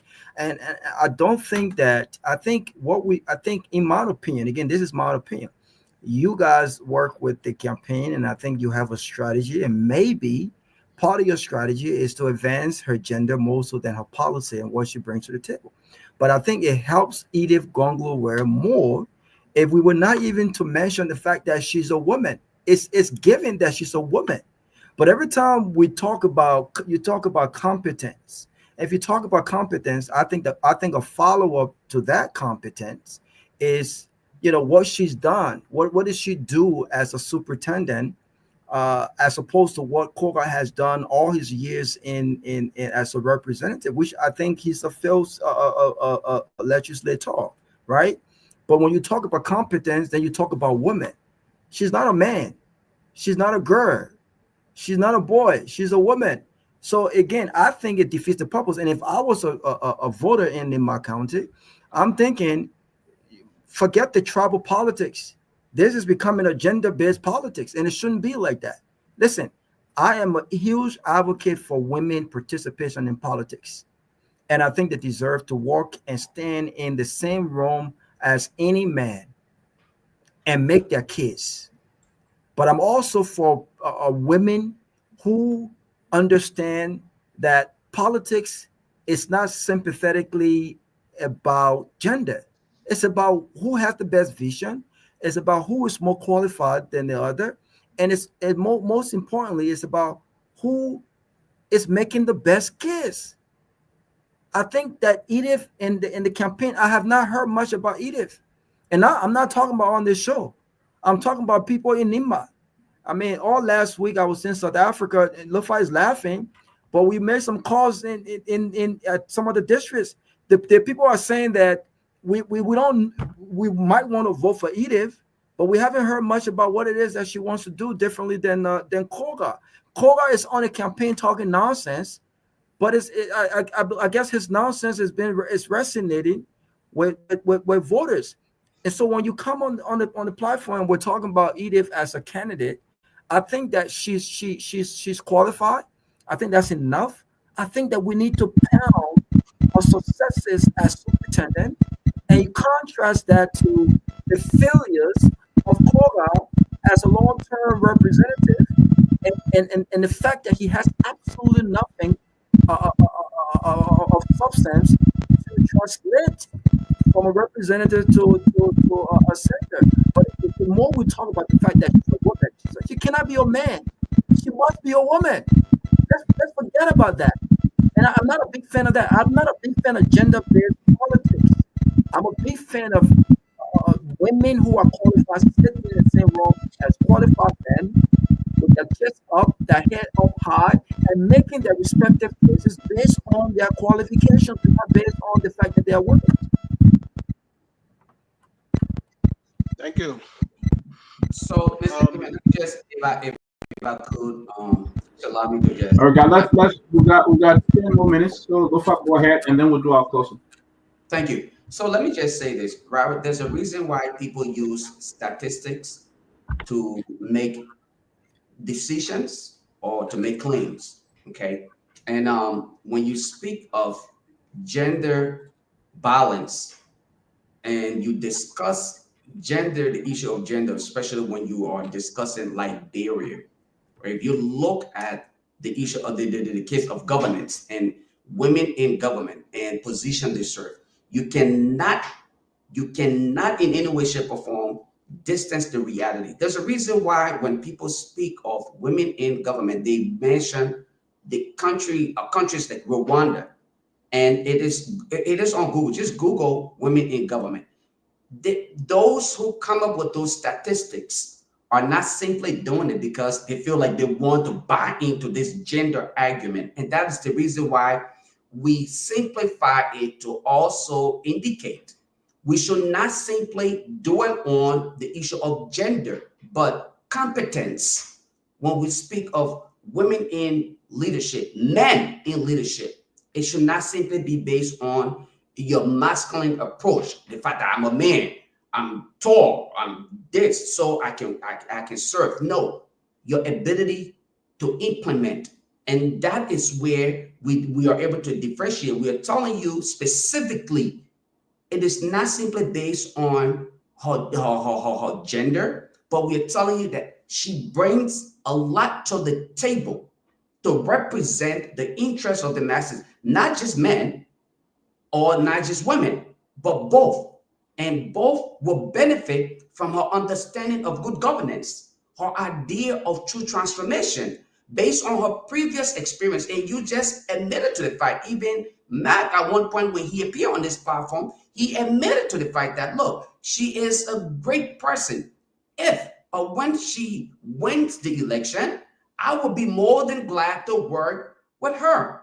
That speaks volume. This is a candidate who is currently in the race, and he's telling you that when this woman wins the election, he is more than willing to support her in that position and will give every support. What we are telling you here is the fact that there are men who are, again, a little bit more afraid of the presence of competent women in leadership. And I will close on this note. If we are to make reference to women who have served in government and compared to that of men, if you were to compare the leadership of President Joseph Boakai to that of Madam Ellen Sirleaf Johnson, if I'm to ask you, compare the two and tell me who you think deserve the true representation or that title president, I doubt that you would even consider President Boakai in his second year. You would not do that because you know why? Of course, the obvious is out there. If you were to compare Madam Sirleaf to that of President George Weah, of course, you will admit to the fact that, again, Madam Sirleaf's performance, again, she outperforms President George Weah. I'm simply saying to you, all I'm simply telling you here is this. Let us not run away from the reality. There will always be gender.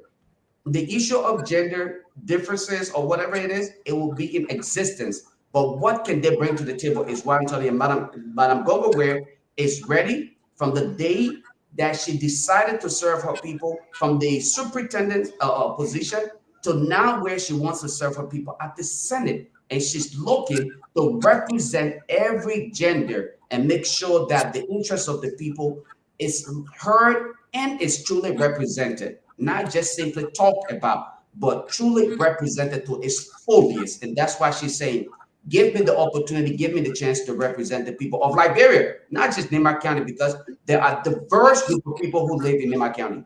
Yeah, but you made the case. I think the fact that Ellen Johnson Sirleaf is stood up and yes, we can talk about the disparity with women in politics and leadership as opposed to men. But I think you made the case with Ellen Johnson Sirleaf. Ellen Johnson Sirleaf did not, yes, she won the election as the first female president in Africa, right?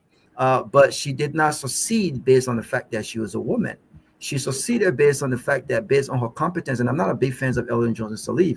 So what I'm basically saying is, yes, Edith is a woman and she's in the race, but I don't want us to keep pushing the fact that when you say Madam Edith and then you say competent and you say a woman, the Madam is indicative that she's a woman. I think we need to pound more of her competence, what she brings to the table, and what makes her different than Kogo. why the Nima people in Liberia, by extension, can sleep at night with Edith Gongloe as senator, as opposed to this unhanged guy called Koga, right? I think he threw a bit, and that bit is a woman cannot walk in the same door that a man just stepped out of. She has what it takes to come and say, listen, I'm not trying to turn this election into a gender, who walks out, who walks in. But that's the case. I'm a candidate, and I want to tell the people of Nima and Liberia, by extension, why I'm the best candidate and why Koga is a failure. That's my point.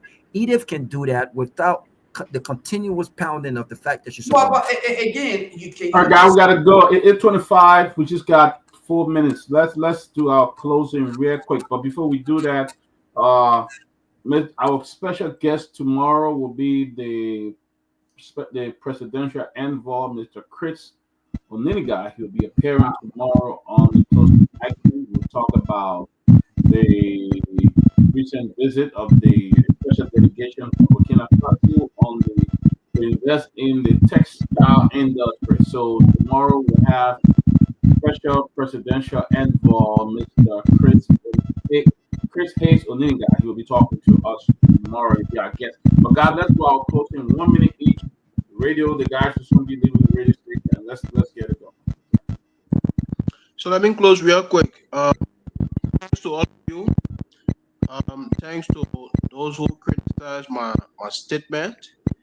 You know, I'm sorry again. But again, when I think about a country like Liberia, those of us that went to school are doing harm to our country, you know, through our actions and actions. We play, you know, political parties.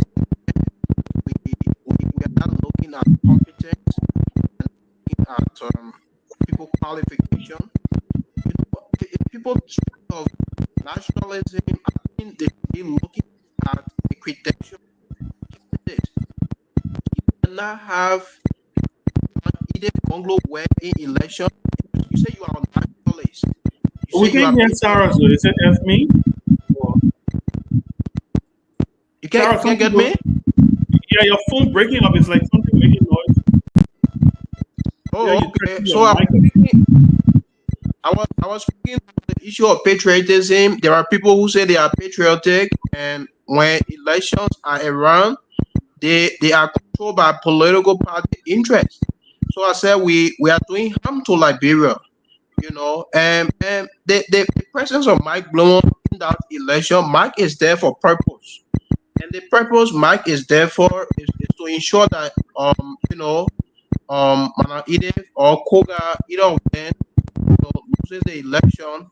But here is what will happen at the end of the day. And this is the point I was speaking from initially. When the guys notice that Mike Bloom will not come there, they are going to use a little vote, you know, to bargain for speakership. They will use Mike Bloom as a center to bargain for the speakership, and that will be the time, last minute time to be played against somebody who is supposed to win the election. So that's why I don't take him serious. He is in this process for popularity's sake. He is not there because he's winnable. And so I like the way the argument is going in Nimba. The CMC as a new political party should have done better. They should have searched for that face. They should have gone for yellow if it was not for something serious. He should have gone for yellow. He should have gone for Edith. And by now it would have been a different debate. But to bring Mark Bloom on board, I will continue to say this. It will not help the CMC. They are not on the right footing. And people who support Mark Bloom, it is their right to do so. But I don't see it as an act of nationalism. So, oh, thank you. Sorry. Yeah, please mute yourself, Cyrus. Let's see. Okay, I think it's him. Yeah, it was him. Yeah, I mean, great. I was following from the back. Sorry, guys, I had to jump off to get on a call. I was listening to an interesting the exchange between Robert and Lofa, and I think it's pretty interesting. And taking it from what Robert was saying earlier about the attempt to sell Madame Ware as the only woman. Well, I mean, by the way, she's the only woman in the race, so there's no argument about that, right? It's obvious that she's the only female in the race.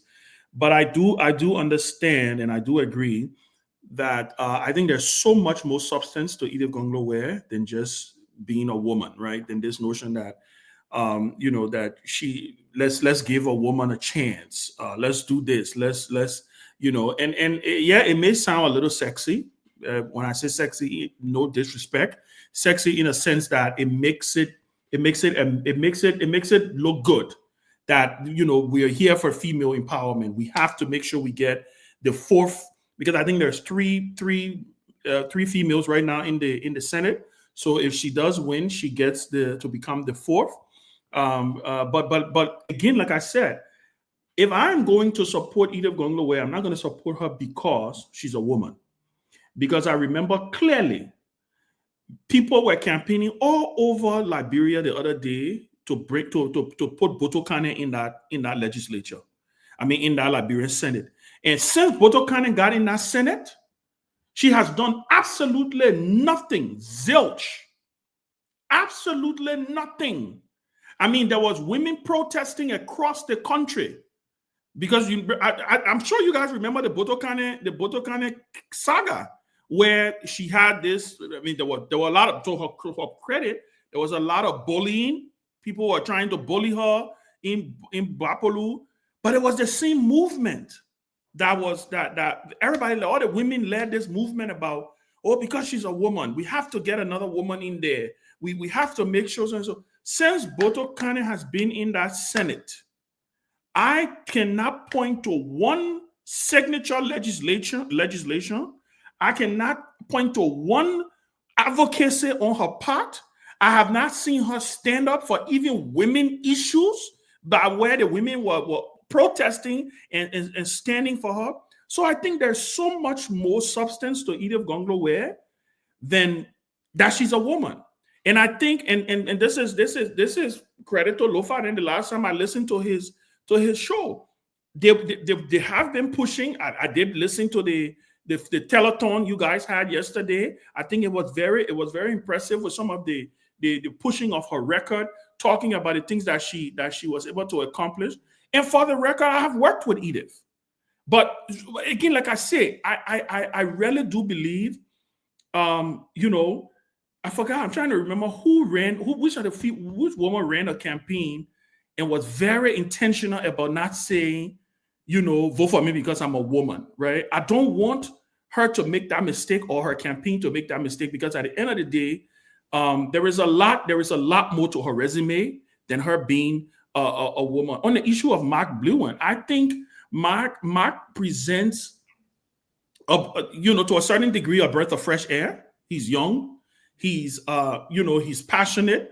As someone who has ran for office, when people said you have no shot, I empathize with him. I see his struggle. I see what he's going through. Or he's young, because remember, to replace Kuhn, the seat that Yantuan won, Mark Bluin wanted to run for that seat, and he was convinced again to say, don't run for the seat.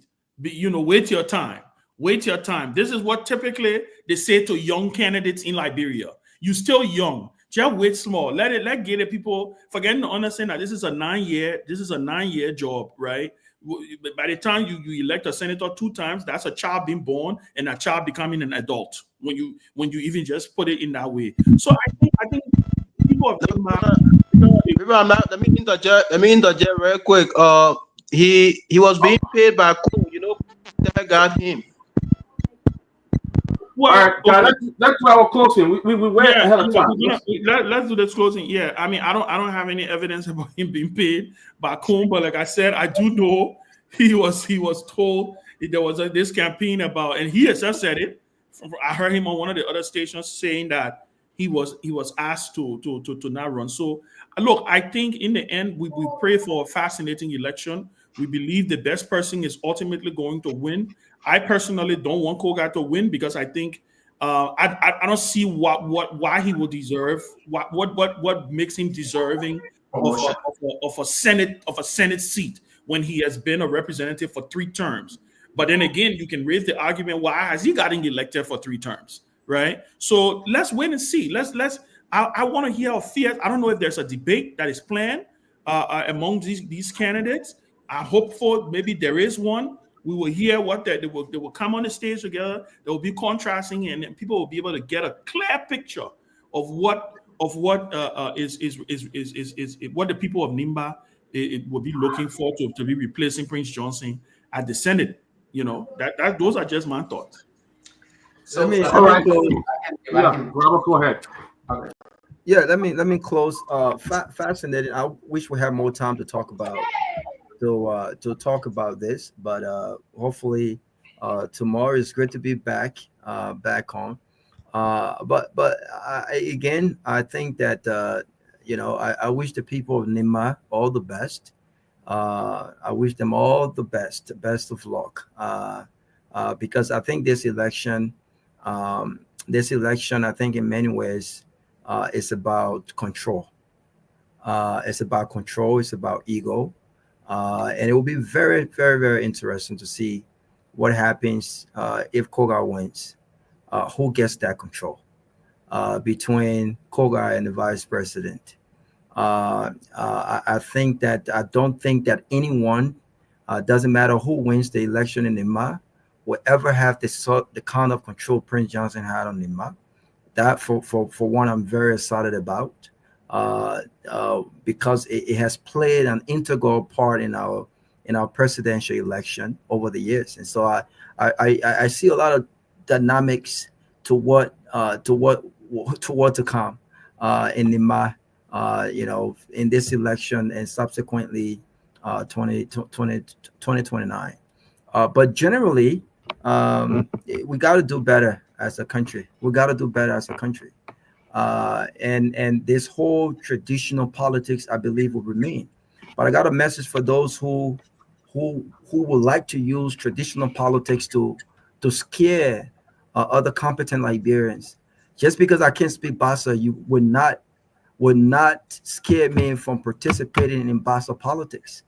That's one. It will not be about whether I can speak Bassa or not. It will be about whether I can change the lives of the people of Grand Bassa as opposed to what I can speak. That's what politics should be about. And so I really look forward to the Nimba election. And by the way, if you were to ask me right now, I think, oh boy, the other guy, I forgot his name. I think Ben was just talking about him. I really do think that they've invested a lot in this campaign and in messaging. I think they've done, you know exactly what it is that he wants to do. He's not running on this whole traditional Nimba politics. He wants to represent the people. He wants to change their lives. And by extension, he wants to be a true representation of the people. And I think in any other country, I think he will be given a voice and he will be given the opportunity to make his case. Unfortunately, you're in Liberia, and the power that be and the traditionalists that be will try to make this about this guy is not one of us. He does not represent us, and so you should be scared of him. But it's great to be back again and great conversation today. Great. Gentlemen, great show. Thank you.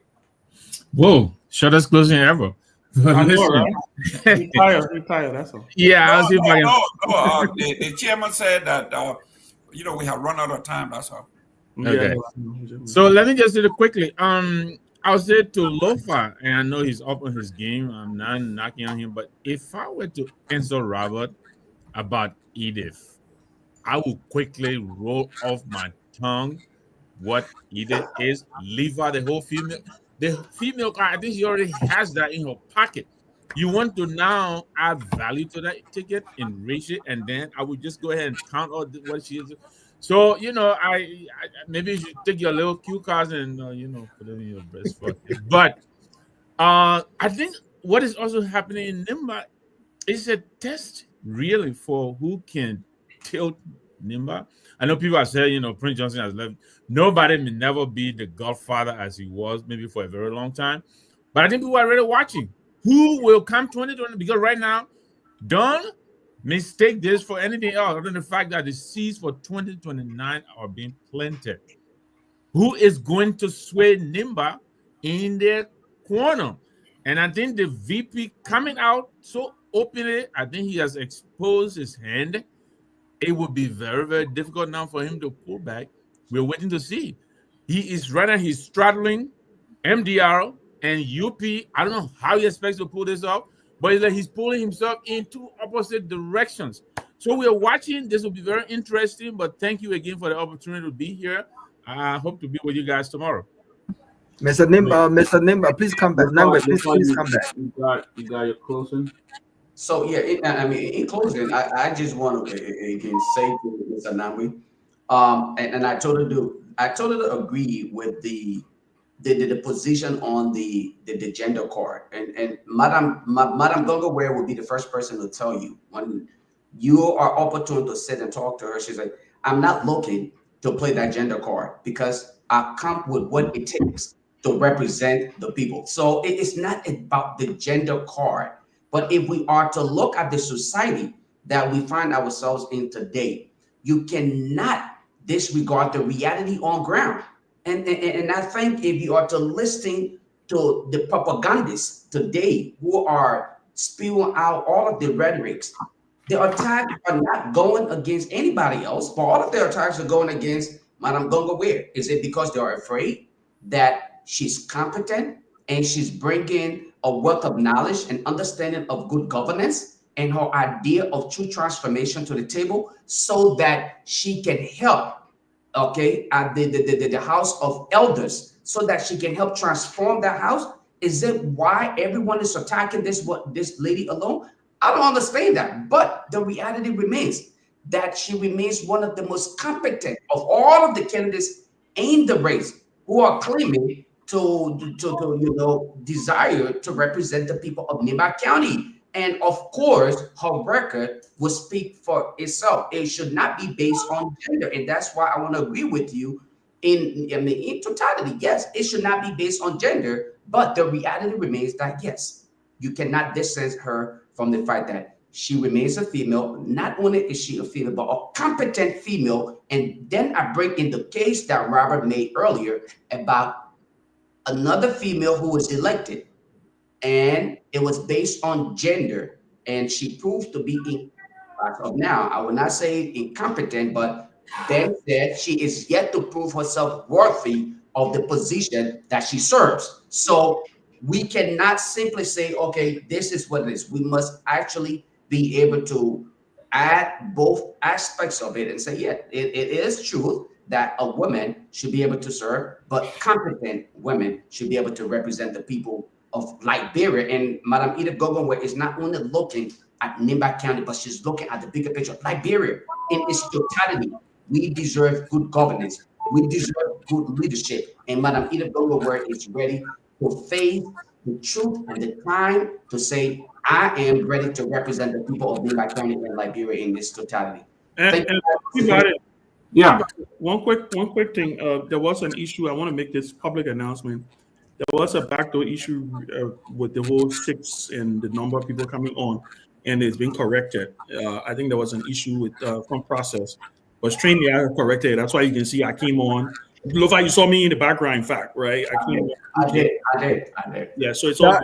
But I do want to state something, and I want to take a little small stab at Lofa small. Yeah. Don't another. It won't be strange. Another free campaign advice: lead a Liberia issue out of it, because that Liberia issue is played out. Edith alone getting in there will not give Liberia good governance. That is a fact. We know the Senate. She's going to be one person, and then again, let me tell you. Let me finish 1 second. We made the same mistake with Dillon when we campaigned for Dillon. right? And I say we because I campaign for him. When we campaign for Dillon, we put presidential ambitions on Dillon as far as presidential expectations, right?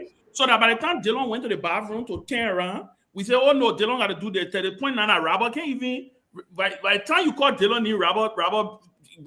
This is Robert who's not pledging to support Dillon. No, but the reason I say that, Lofa, is because whenever they come with this thing about, this is not about Nimba, this is about Liberia. Listen, she's going into a Senate that requires a majority. If she's not able to, I can agree, yes, she will want to be a good senator. She wants to represent her people. But by the time she entered that bush, and Edith is no stranger to Liberian politics. So that's the other thing. Nobody might act like Edith is, Madam Ware is a stranger. She's not a change agent in the word of a change agent. She has been a part of the system. One of the things that I'm happy if she does win, I will be happy if she does win because I think she will bring. She is competent. She knows how to stand her ground. She's a strong woman, right? But in the end, I think we need to move the whole Liberia story and one person going in the Senate to go help Liberia because by the time 2 months after, you Lofa will come here and start explaining. And Edith, we support you. Now what they were blasting at you the other day. Everybody, can you give me 30 seconds, please? I want to listen to Okay, guys. Just 30 seconds, guys, please. Robert, go ahead. Okay, guys. Thank you. I just wanted to say, since we're talking about this whole traditional politics, this whole Mandingo Muslim, we need to cut this out, people. We need to cut it out. I would support again, just as much as I want women to be a part of the political dispensation.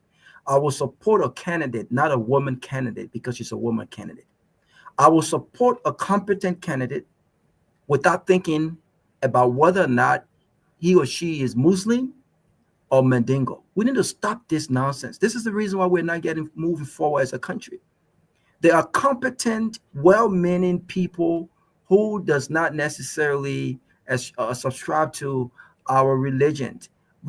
We should not be mixing religion and politics. We should focus on results. Does this person has what it takes to get us what we need as a country? We need to stop it. And I will close on this note. Thanks to Doc. Lofa, yes. I will support Dillon's. I'm not supporting Dillon. I'm not putting money in Dillon's pocket. But as I pledged when he appeared on this show, and I'm a man of my word, I will support with, I think, $700. And I will support center. Yeah, I will support this center. I will support this center because I think what he's doing with that center, I think it's something that we should do as a country. I will support that. But my position, and you saw we had a very healthy dialogue. My position when it comes to Dillon will not change. And I will also be open to having a one-on-one conversation with him. That also will not influence my position. I think that is important for us to be to separate. Our politics is not personal. It's never been personal for me. But I thought he had a great showing. I will support what he's doing, but my position will not change. Unlike you now, who have been very soft-ball on Dillon because they said you went and you drank beer and you ate biscuits in the office. Yeah, Lofa ate some of the entertainment. That's what the man did. Ain't no the entertainment money the senators. But look at the beer. Lofa. You know what Dillon did? You know what Dillon did? And Doc, Peabody. You know what Dillon did? Dillon proposed it. He did it on purpose. Mr. Nyenwolo. He invited Lofa in his office, kept him there for an hour, 20, 30 minutes. And asked him, you want drink? 45 minutes. An hour, 45 minutes. 145. He asked him, I mean, Lofa, you sure you want drinks on it? You not tested? Lofa said, okay, my man, just bring me something. Bring me something to drink. By the time Lofa opened the bottle and drank it, Dillon called me straight. He said, Ben, Lofa would never talk about it. That's not even true. Because he just drank all the money. That's not even true. That's the legislative engagement money. Exactly. Okay, guys, tomorrow. All right, guys, tomorrow. My question is, may the best candidate win. My closing here is may the best candidate win. Also, Ben Sanvee is not leaving closing argument as the rumors going around. Yeah, wait. Before we go, listen, listen. Again, my people, Echo. Y'all gotta give me some credit, man. And so, I did hear. I actually saw the clip. Stanton went on Spoon and said that I think somebody called him. Somebody called on the show, right? Because I started getting all these text messages today. Oh, Ben, they say you're leaving closing argument. You're going back to Spoon. Stanton said you're coming back to Spoon. Stanton went on Spoon FM, and I think somebody called in on the show and were talking about him. And then he said in something in the line of, because I did listen to it, something in the line of, yeah, even Benjamin Sanvee, my friend, he won't come back on the show, but I told him he's suspended indefinitely. Oh, listen. So you're suspension, you didn't even know? So first of all, let me ask the question. How am I suspended? Let me say something real quick, right? Don't say somebody went on there. Say Lofa went on his show. No. Somebody, the thing I listened to, the person called. Oh, I thought you were talking about when I went on my show. No. Now actually, it was on his show on Sunday. Oh, somebody a caller mentioned something, and then he brought in my name. That listen, full disclosure, he was laughing about it. I think he was being comical, right? But our people, how they take things, and everybody start running with it. Ben, you going and blah blah blah, and then obviously it feeds into it because I haven't been on the show for a number of time, right? Because I've been extremely busy. I think every time you're kind of Tomalin or Peabody or somebody would say it.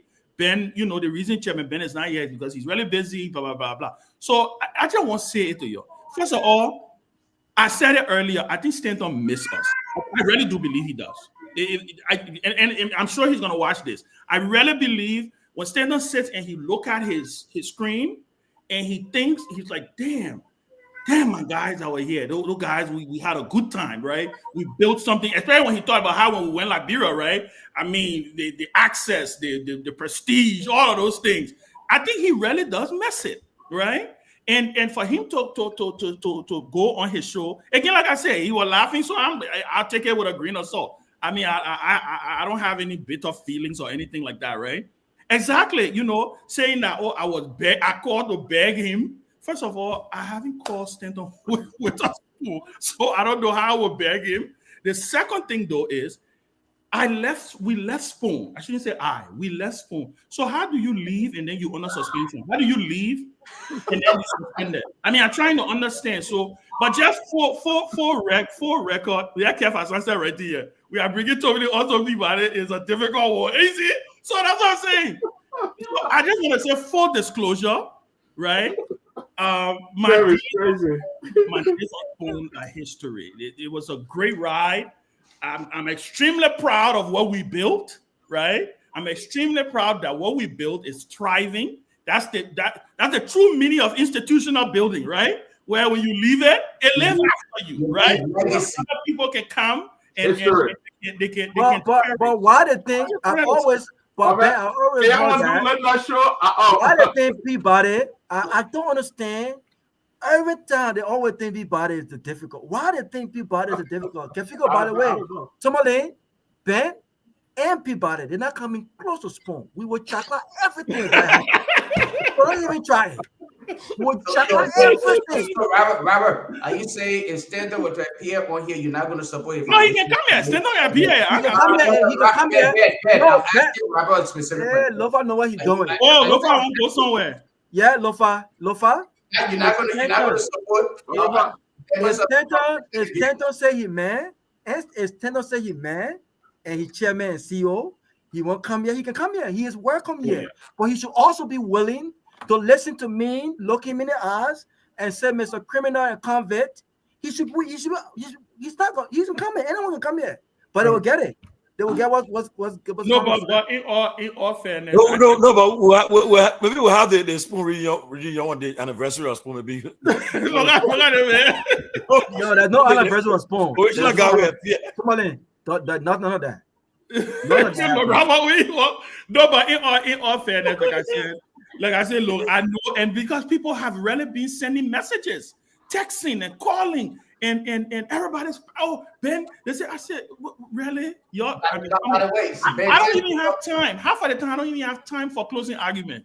Since you're talking about that, you know, I know you noticed that I'm not in the other place but that's something we're talking about. I'll let you know. Microsoft started to hit me up. They hit me hard, real hard. A couple of accounts they hit me up, so they had to disable me on several places. So I'm not. They kicked me out of everything. I'm now using my actual number for WhatsApp. So that's why you notice I'm not in there. But okay. Yeah, I'm working on that. I'm trying to get it back. I want to get it back, but they're not letting me do it. They felt like I was doing something malicious with the account. So, and really, I really wasn't. But hey, yeah. There'll But be a scientific polling for the Nima election on Friday. Y'all get it polling. It's scientific. They're not food people do not polling. Real people. Not food people. Yeah, real polling. We follow it. So yeah, so thank you for bringing it up, yeah. So I can finally talk about it, because I think I talked about it. I think that I talked about it earlier in the show, but a lot of people sometimes tune in towards the end. So yeah, so people, I'm not going back on Spoon. I'm not leaving. I didn't call Stanton to beg him to go on Spoon. And truth be told, I think he was maybe playing around, because, like I said, I watched it. He was laughing. Look at Kev. Look at that nonsense Kev writing here. Look at the nonsense Kev now. Right? You are buying a closing argument. We are buying a closing. Don't mind Kev. But like I say, we wish Spoon well. Enough of that pushing out too. Look at her. She pushing out. What she said? She said. Not pushing out. But we wish Spoon well. And listen, I wish them well. Like I say, it's a proud thing to see our offspring, what we give birth to, what we work hard to build. We see some good people on there. Some people who are, people who I have a great deal of respect for. My intergalactic. The owner told us not to go back there. Well, sometimes that's how. The owner told to leave when we were there. That's how. Peabody, I'm trying to be a diplomat. You can't. Peabody can't be a diplomat for 2 months. Supposed to leave. American man, he ain't give a damn. Yeah, I agree. I think Stanton was doing April Fool. But I do really believe, and I told Kev today, because when I started getting the calls, I called Kev. I said, Kev, what am I hearing that Stanton said about me? He said, I don't know what you're talking about, So I said, you know what? Then I said, but let's go. I want to go and watch whatever they're talking about. So I went back and watched it, and I laughed. It was just funny to me, because, like I said, what I saw was that I really think Stanton really missed. He missed us. He really does. And if Stanton is listening, you are welcome to come on the closing argument. Robert is here. Lofa is here. All your guys are here. We get guest. We can come as a special guest. That would be a good deal. Let him come as a good thing. Let him come. He's welcome to come. He's welcome to come. It's just that Robert said we get cool. Let him come. He can come here all day. No one's going to close. No one's going to. No, but it's a good thing, Joe. Maybe I'll thank you though for holding everything. So I beg your people, you take it easy. I saw somebody writing one loan note today, having high blood pressure. Ben, don't do this to us. I'm like, really? Like, why are you taking these? Yeah. All right, guys. Well, you guys have a great night, man. Good conversation, guys. Have a good night. Peabody, they say you're the difficult one. No, I can't speak my mind. But the funny thing, that Peabody that won't carry almost everybody to that show. Ben. Yeah. That Peabody, Stanton, and what her name? Reverend Martin. They're the ones started the Gawk and blessing anybody Sunday thing. Yeah. Then so he missed Peabody. Yeah, then I got coming to George. He said my boy would try once in a while, In fact, Peabody was the one who was instrumental in getting Kev. Because Peabody is the same Kev the link. I remember very well. So Peabody the original person. In fact, the other day. What I was saying, over on Spoon, some of the people who thought to leave the jam now, they can't miss one day there. They'll be cussing them out. Yo, Dr. Peabody out here doing shit. Don't mind Peabody, he got forced it. They'll be texting, I got all the text messages here. Now they don't want that one day. You see that? I'm coming in, and you said there's one sharp mouth person in there. who used to be begging you in box? Oh yeah, one that he did research. If I at that time still don't want when somebody told me, man, don't bring that man here, don't bring that man here. Don't bring that man. I said, man, let me make a talk about it. He said, no, I beg you back. Hey, you know, still all right. Still was so bad. Still was so bad. We had something called Spoon 101. When still don't want somebody to come on that show. That was still don't mess up. You did tell you yeah, that was I said, Robert. That was I said he missed us because we used to coordinate. He would be like, he would say, "Stay time in the chat room." He would say, by the time the person start talking, play there. They start talking to him. That he thinks he would kind of chat room. Spoon 101. Every time you know the method go across, technical difficulty. That person got technical. That's a fun time there though. He should have just listened to you. By now, the whole thing will be fixed. He should have listened to you a long time. I mean, in all fairness, you know, I can understand it was an election. Everybody was hyper. You know, listen. I mean, I've been in this thing too long to hold. So now the closing argument is here to stay. Of course, I mean, listen. This is look, come here. This is a brand. I'm not bragging here, but this is I went around Liberia. Of course. They will say Peabody, closing argument. What's the new Spoon? Closing argument, just like that, all over. And you're right, Peabody, whether we like it or not. And the truth is, Spoon is also we're always going to be associated with Spoon, right? Yeah. But people have also caught up on the closing argument. And by the way, the name closing argument, everybody know how the name came out. It was Tomalin George. The name closing argument was supposed to be a segment on the show. And I remember Tomalin told me, he said, Ben, no matter what we do, wherever show we start, towards the end of that show, we must have something called a closing argument. Because you remember we wanted to call the show Crossfire. But then there was a show on Truth FM called Crossfire. So that's when I said, but then when you said closing argument, I said, but Tomalin had a knee right there. We need to have a retreat anywhere, North Carolina, PA, everywhere. We need to have a retreat for closing argument. We gotta do that. On Saturday and come back Sunday. We come back Sunday. Yeah, we can do that. This guy is organize it, but I think she fasted Eugenia, right? Where Eugenia? What's this in Lofa? I go ask Lofa. No, Lofa, what's Eugenia? She's in Illinois. Wow. Oh, but that's Chicago. That's not far. That's Chicago. That's not too far. Not far. It's not that far. And the good thing about where she's at, in fact, in Chicago would be really nice. Right, it would be really nice. You could go to Chicago. You could go to Minnesota, and there's Wisconsin right there. That would be perfect.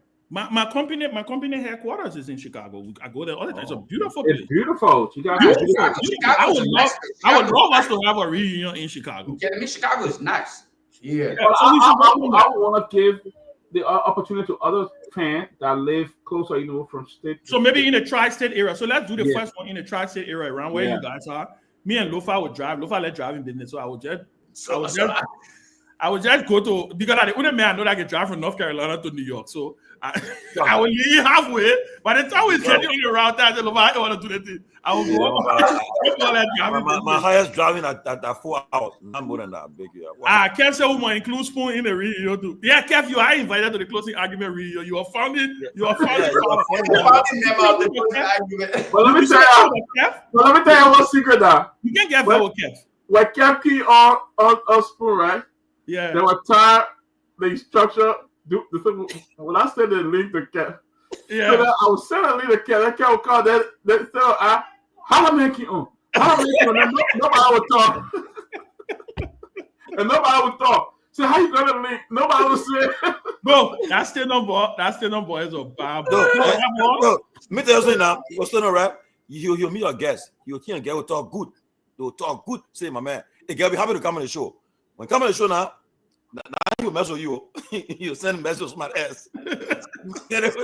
Everybody say, oh, I'm making a question. But I make it, Malun go on Spoon, eh? Oh, the man, Malun have good consider the man. Good from everything was fine. Now me somebody say Malun go there. You go there. So the man say So Tommy the man say, I am suspended time indefinite. I am to laugh when I was watching it there. First, because when I kept getting the message, I was getting a little upset about it. I was like, why would Stanton say some stupid stuff like that, right? But then Sonny just told me, say, you know what? Don't listen to, But when I watched the thing, the way I said, you know what? Why am I even bothered? This is typical Stanton. This is what he's trying to accomplish. He's trying to but again, like I said, people, you don't listen. My spoon days are long over. In fact, my man, I'm trying to retire for talk shows that people. You know who gave that name the Stanton CEO or CEOs? I gave the CEO. You gave the CEO. Yeah. You know what? But the other day, I thought one people like I said on a Friday now. He said CEO of CEO. It's not gonna get hot. But yeah, no, guys. This is all just to say. It is what it is. There's no reason for us to do. In fact, the other day, somebody sent me a picture of somebody sent me a picture when we went to this. What funeral we went to in Philly? Somebody funeral we were auto. Somebody funeral, and when Stanton and Garguah was dancing. With Mong, all were in the back of that place there. I forgot who funeral it was. It was somebody. You can remember, man. I forgot. African for close argument. Maybe we'll bring everybody was wearing the African when everybody was wearing the. Yeah, at the Fabri wedding. No, that was not Fabri. I didn't go to Fabri's wedding. No, that was Monk cousin's funeral. Yes. Oh, I think I was in Belgium that time. Yeah. Oh, you were not there. Okay, yeah, and I was just laughing. Dancing. Oh, dancing I did. Yeah, I was just laughing. We had a good time. Right? Man, anywhere, any social gathering, when they play that music there. Before that, you can rush the music. They said, "Hey, your music play." I want national anthem. Hey, you know the good thing. The good thing I tell people, I say, well, everybody used to be making noise. Oh. I say, but Tommy remember which funeral we can talk about. Crap! I figure I'll go to look at it. But the good thing is that Stanton himself know what the true story is. But I can't credit the rain with the lies and the narrative and the spinner in chief Eugene Fago, who by the way is a good. We talked the other day. I was laughing at him. I think today was his birthday, right? Today was his birthday. I actually need to say message if the day passed already Morovia. But Amos, who said we don't have peace with Stanton? We would have talked. Once in a while we joke. Oh, what exactly? Why are they making it? I keep telling people, why are you guys? There's no. We gotta bring to the peace because we got no beef. There's no beef. Nobody has a problem. All of that spoon remains the biggest platform. And we've been going just what? 1.5 year or 1.5 year. I don't know how long it took us to build spoon. It took a year. It took us and right now we got about 20,000 or more followers. We've done well in 1.5 years. Yeah, I'll tell you the truth, Robert. The only thing I know that I'll tell you the truth, right? I'm very sure. Now with the other guys in today, but like for instance, when the show ends, we'll be on the show tonight at midnight. In the morning, he was not snoring on the phone. Yeah, he fall asleep on the phone. All I would do. Peabody, Ben, Peabody, Kev, myself, you will fall asleep on the phone. We'll talk about everything. Yes, but I'm sure that I want to think you're missing right now because. Okay, you know what? Maybe for peace one day we'll bring. NIA United Party boy, he was getting very offer. He fell with that. One day he didn't. Oh yeah. I mean, but listen, I think you guys brought a lot to the platform. Yeah, you did. I just don't like the way things unfolded. No, I agree with you. And for me, things unfolded. Yeah. How many people? I give you right. What going through that thing? Robert stood by us. I won't lie. Robert defended our team. Of course. Yeah, again. He was so. Because the truth of the matter is, there is nothing that we said to Stanton that he did not end up doing. Absolutely. Everything we literally said to him, he ended up doing. That's it. Now, I do give the United Party guys the credit because they saw an opening They jump into it, made it low level to say, oh, and we wanted to take CDC, we wanted to take, can you imagine people are saying, they say, Jowea told me to go take spawn from them. I know that I can run radio station. I know that I got the time or the energy, and people actually bought that lie and believe that silliness. So Benjamin Sanvee wanted a radio station. I know that I can run radio station. You know what we're gonna do? You know what to do? We're gonna have a show one day where we say it all. What happened? No, we won't talk. There's some people who suddenly believe. There's some people who just thought that we did stand up because he got in trouble, so we ran away. People still believe that. No, you know. Contrary to that, we stood by stand-up. In fact, some of the people who on that show were the ones who were attacking him. Right, but I think if anything, you guys stood by him because you wanted to do the right thing, and I still believe that had he done what you guys thought was what I thought was also the right thing to do, I think it would have preserved the integrity of the show, and you guys would have stayed. And then after he was done with his case, he probably could have come back later on. You know what I'm saying? After he, clear his name and I will say something though, Robert. There's something he said. He did an interview, and I got a chance to watch the interview. He did some one-on-one interview with what a boy named Diamond, right? He said something, and I can own up to that. I don't think I ever thought about that until I heard him say it. That for him, the show was therapeutic, right? That with everything he was going through, he felt like we were asking him to give away something that was therapeutic for him. And that was not the case, right? It was not the case where we were telling him to give up his show. No.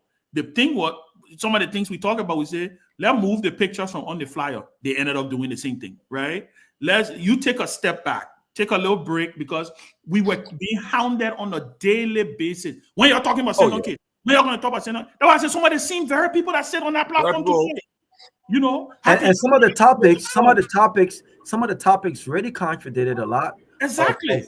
Because they were talking about corruption in Liberia. Exactly. And so we had and then you could talk about all the corruption cases while he was the host, talking about these issues, but no one would talk about his own issues. Other platform, meanwhile, was speaking on his issues, but no one else would talk about it. And so, let's also talk somebody. Remember Class Reloaded? Why was Class Reloaded started? Class Reloaded started because they wanted to counter what we were doing on Spoon. And it was so fascinating to see how, in the end, all of them jumped over and started acting like they were in love. They were in love. They were in love with Spoon, But with all that, with that being said, all in all, listen, I wish my friend Stanton with us, but well, I know he was playing. We there's no bad blood. It is. The CEO of CEOs. I don't have anything. But we're not doing those. Oh man, we talk once in a while. I was laughing. You should go watch it the way he said it. How he can talk, right? Benjamin Sanvee. I thought of Ben. And Ben wants to be my friend. Yeah, he said Ben wants to be my friend. And he, but I told him no. You're under suspension for time indefinite. Then he started laughing. I'm like, I just started smiling. I said, I'm not even gonna get worked up about this. It is what it is. It's showbiz. Stand on at showbiz, man. He lived for showbiz. So that's what he does. But guys, it's fascinating, man. Great show, man. Great show. See you guys. We got the stream back up and running. I think we're good. So tomorrow we got Chris Onaniga, my brother, my big brother. Chris Hayes Onaniga. Special envoy for the president. For the record, Chris was one of my strong supporters when I ran for the Senate. Chris was a strong supporter. Raised money. He printed T-shirts. I remember Chris, when the night before election, Chris was in the middle of the night, 2-3 o'clock in the morning, driving, distributing, paying the poll watchers. Wow. Even on that day, the day of the election, he was driving the food around to give the sandwiches that was made. Ben, I met your man. No, Chris is. But listen, I tell people all the time, Chris is a big brother to me. We haven't talked in a long time. We haven't talked in a long time, but you know, we have relationships across the board, and I may not agree with his politics or what he's doing or how he's doing this and so, but it mean I can ask Chris some difficult questions. I will ask him tomorrow. I'll make him a deal to be here because I want nobody in Burkina Faso D. Maybe I will get something. The NSA I can get contract or something. Maybe he can get me. You know, funny, but I'm not good. It can be they ain't not gonna wait. Might be when you politics might be enemy of everybody. No, yeah, you can't be enemy of people. You can't go. Because you praise outside you can be my enemy, man. Come on. Yeah. We can disagree, but that'd be friend. So when Kev making his debut. No, Kev say you'll be on the late night. Oh, he was on late night. He'll be on late night. Yeah, the call of this too. Because when the hits easy, we defending that. I'm not see you. All right. Okay, guys. We'll see. Have a good night. All right. Okay.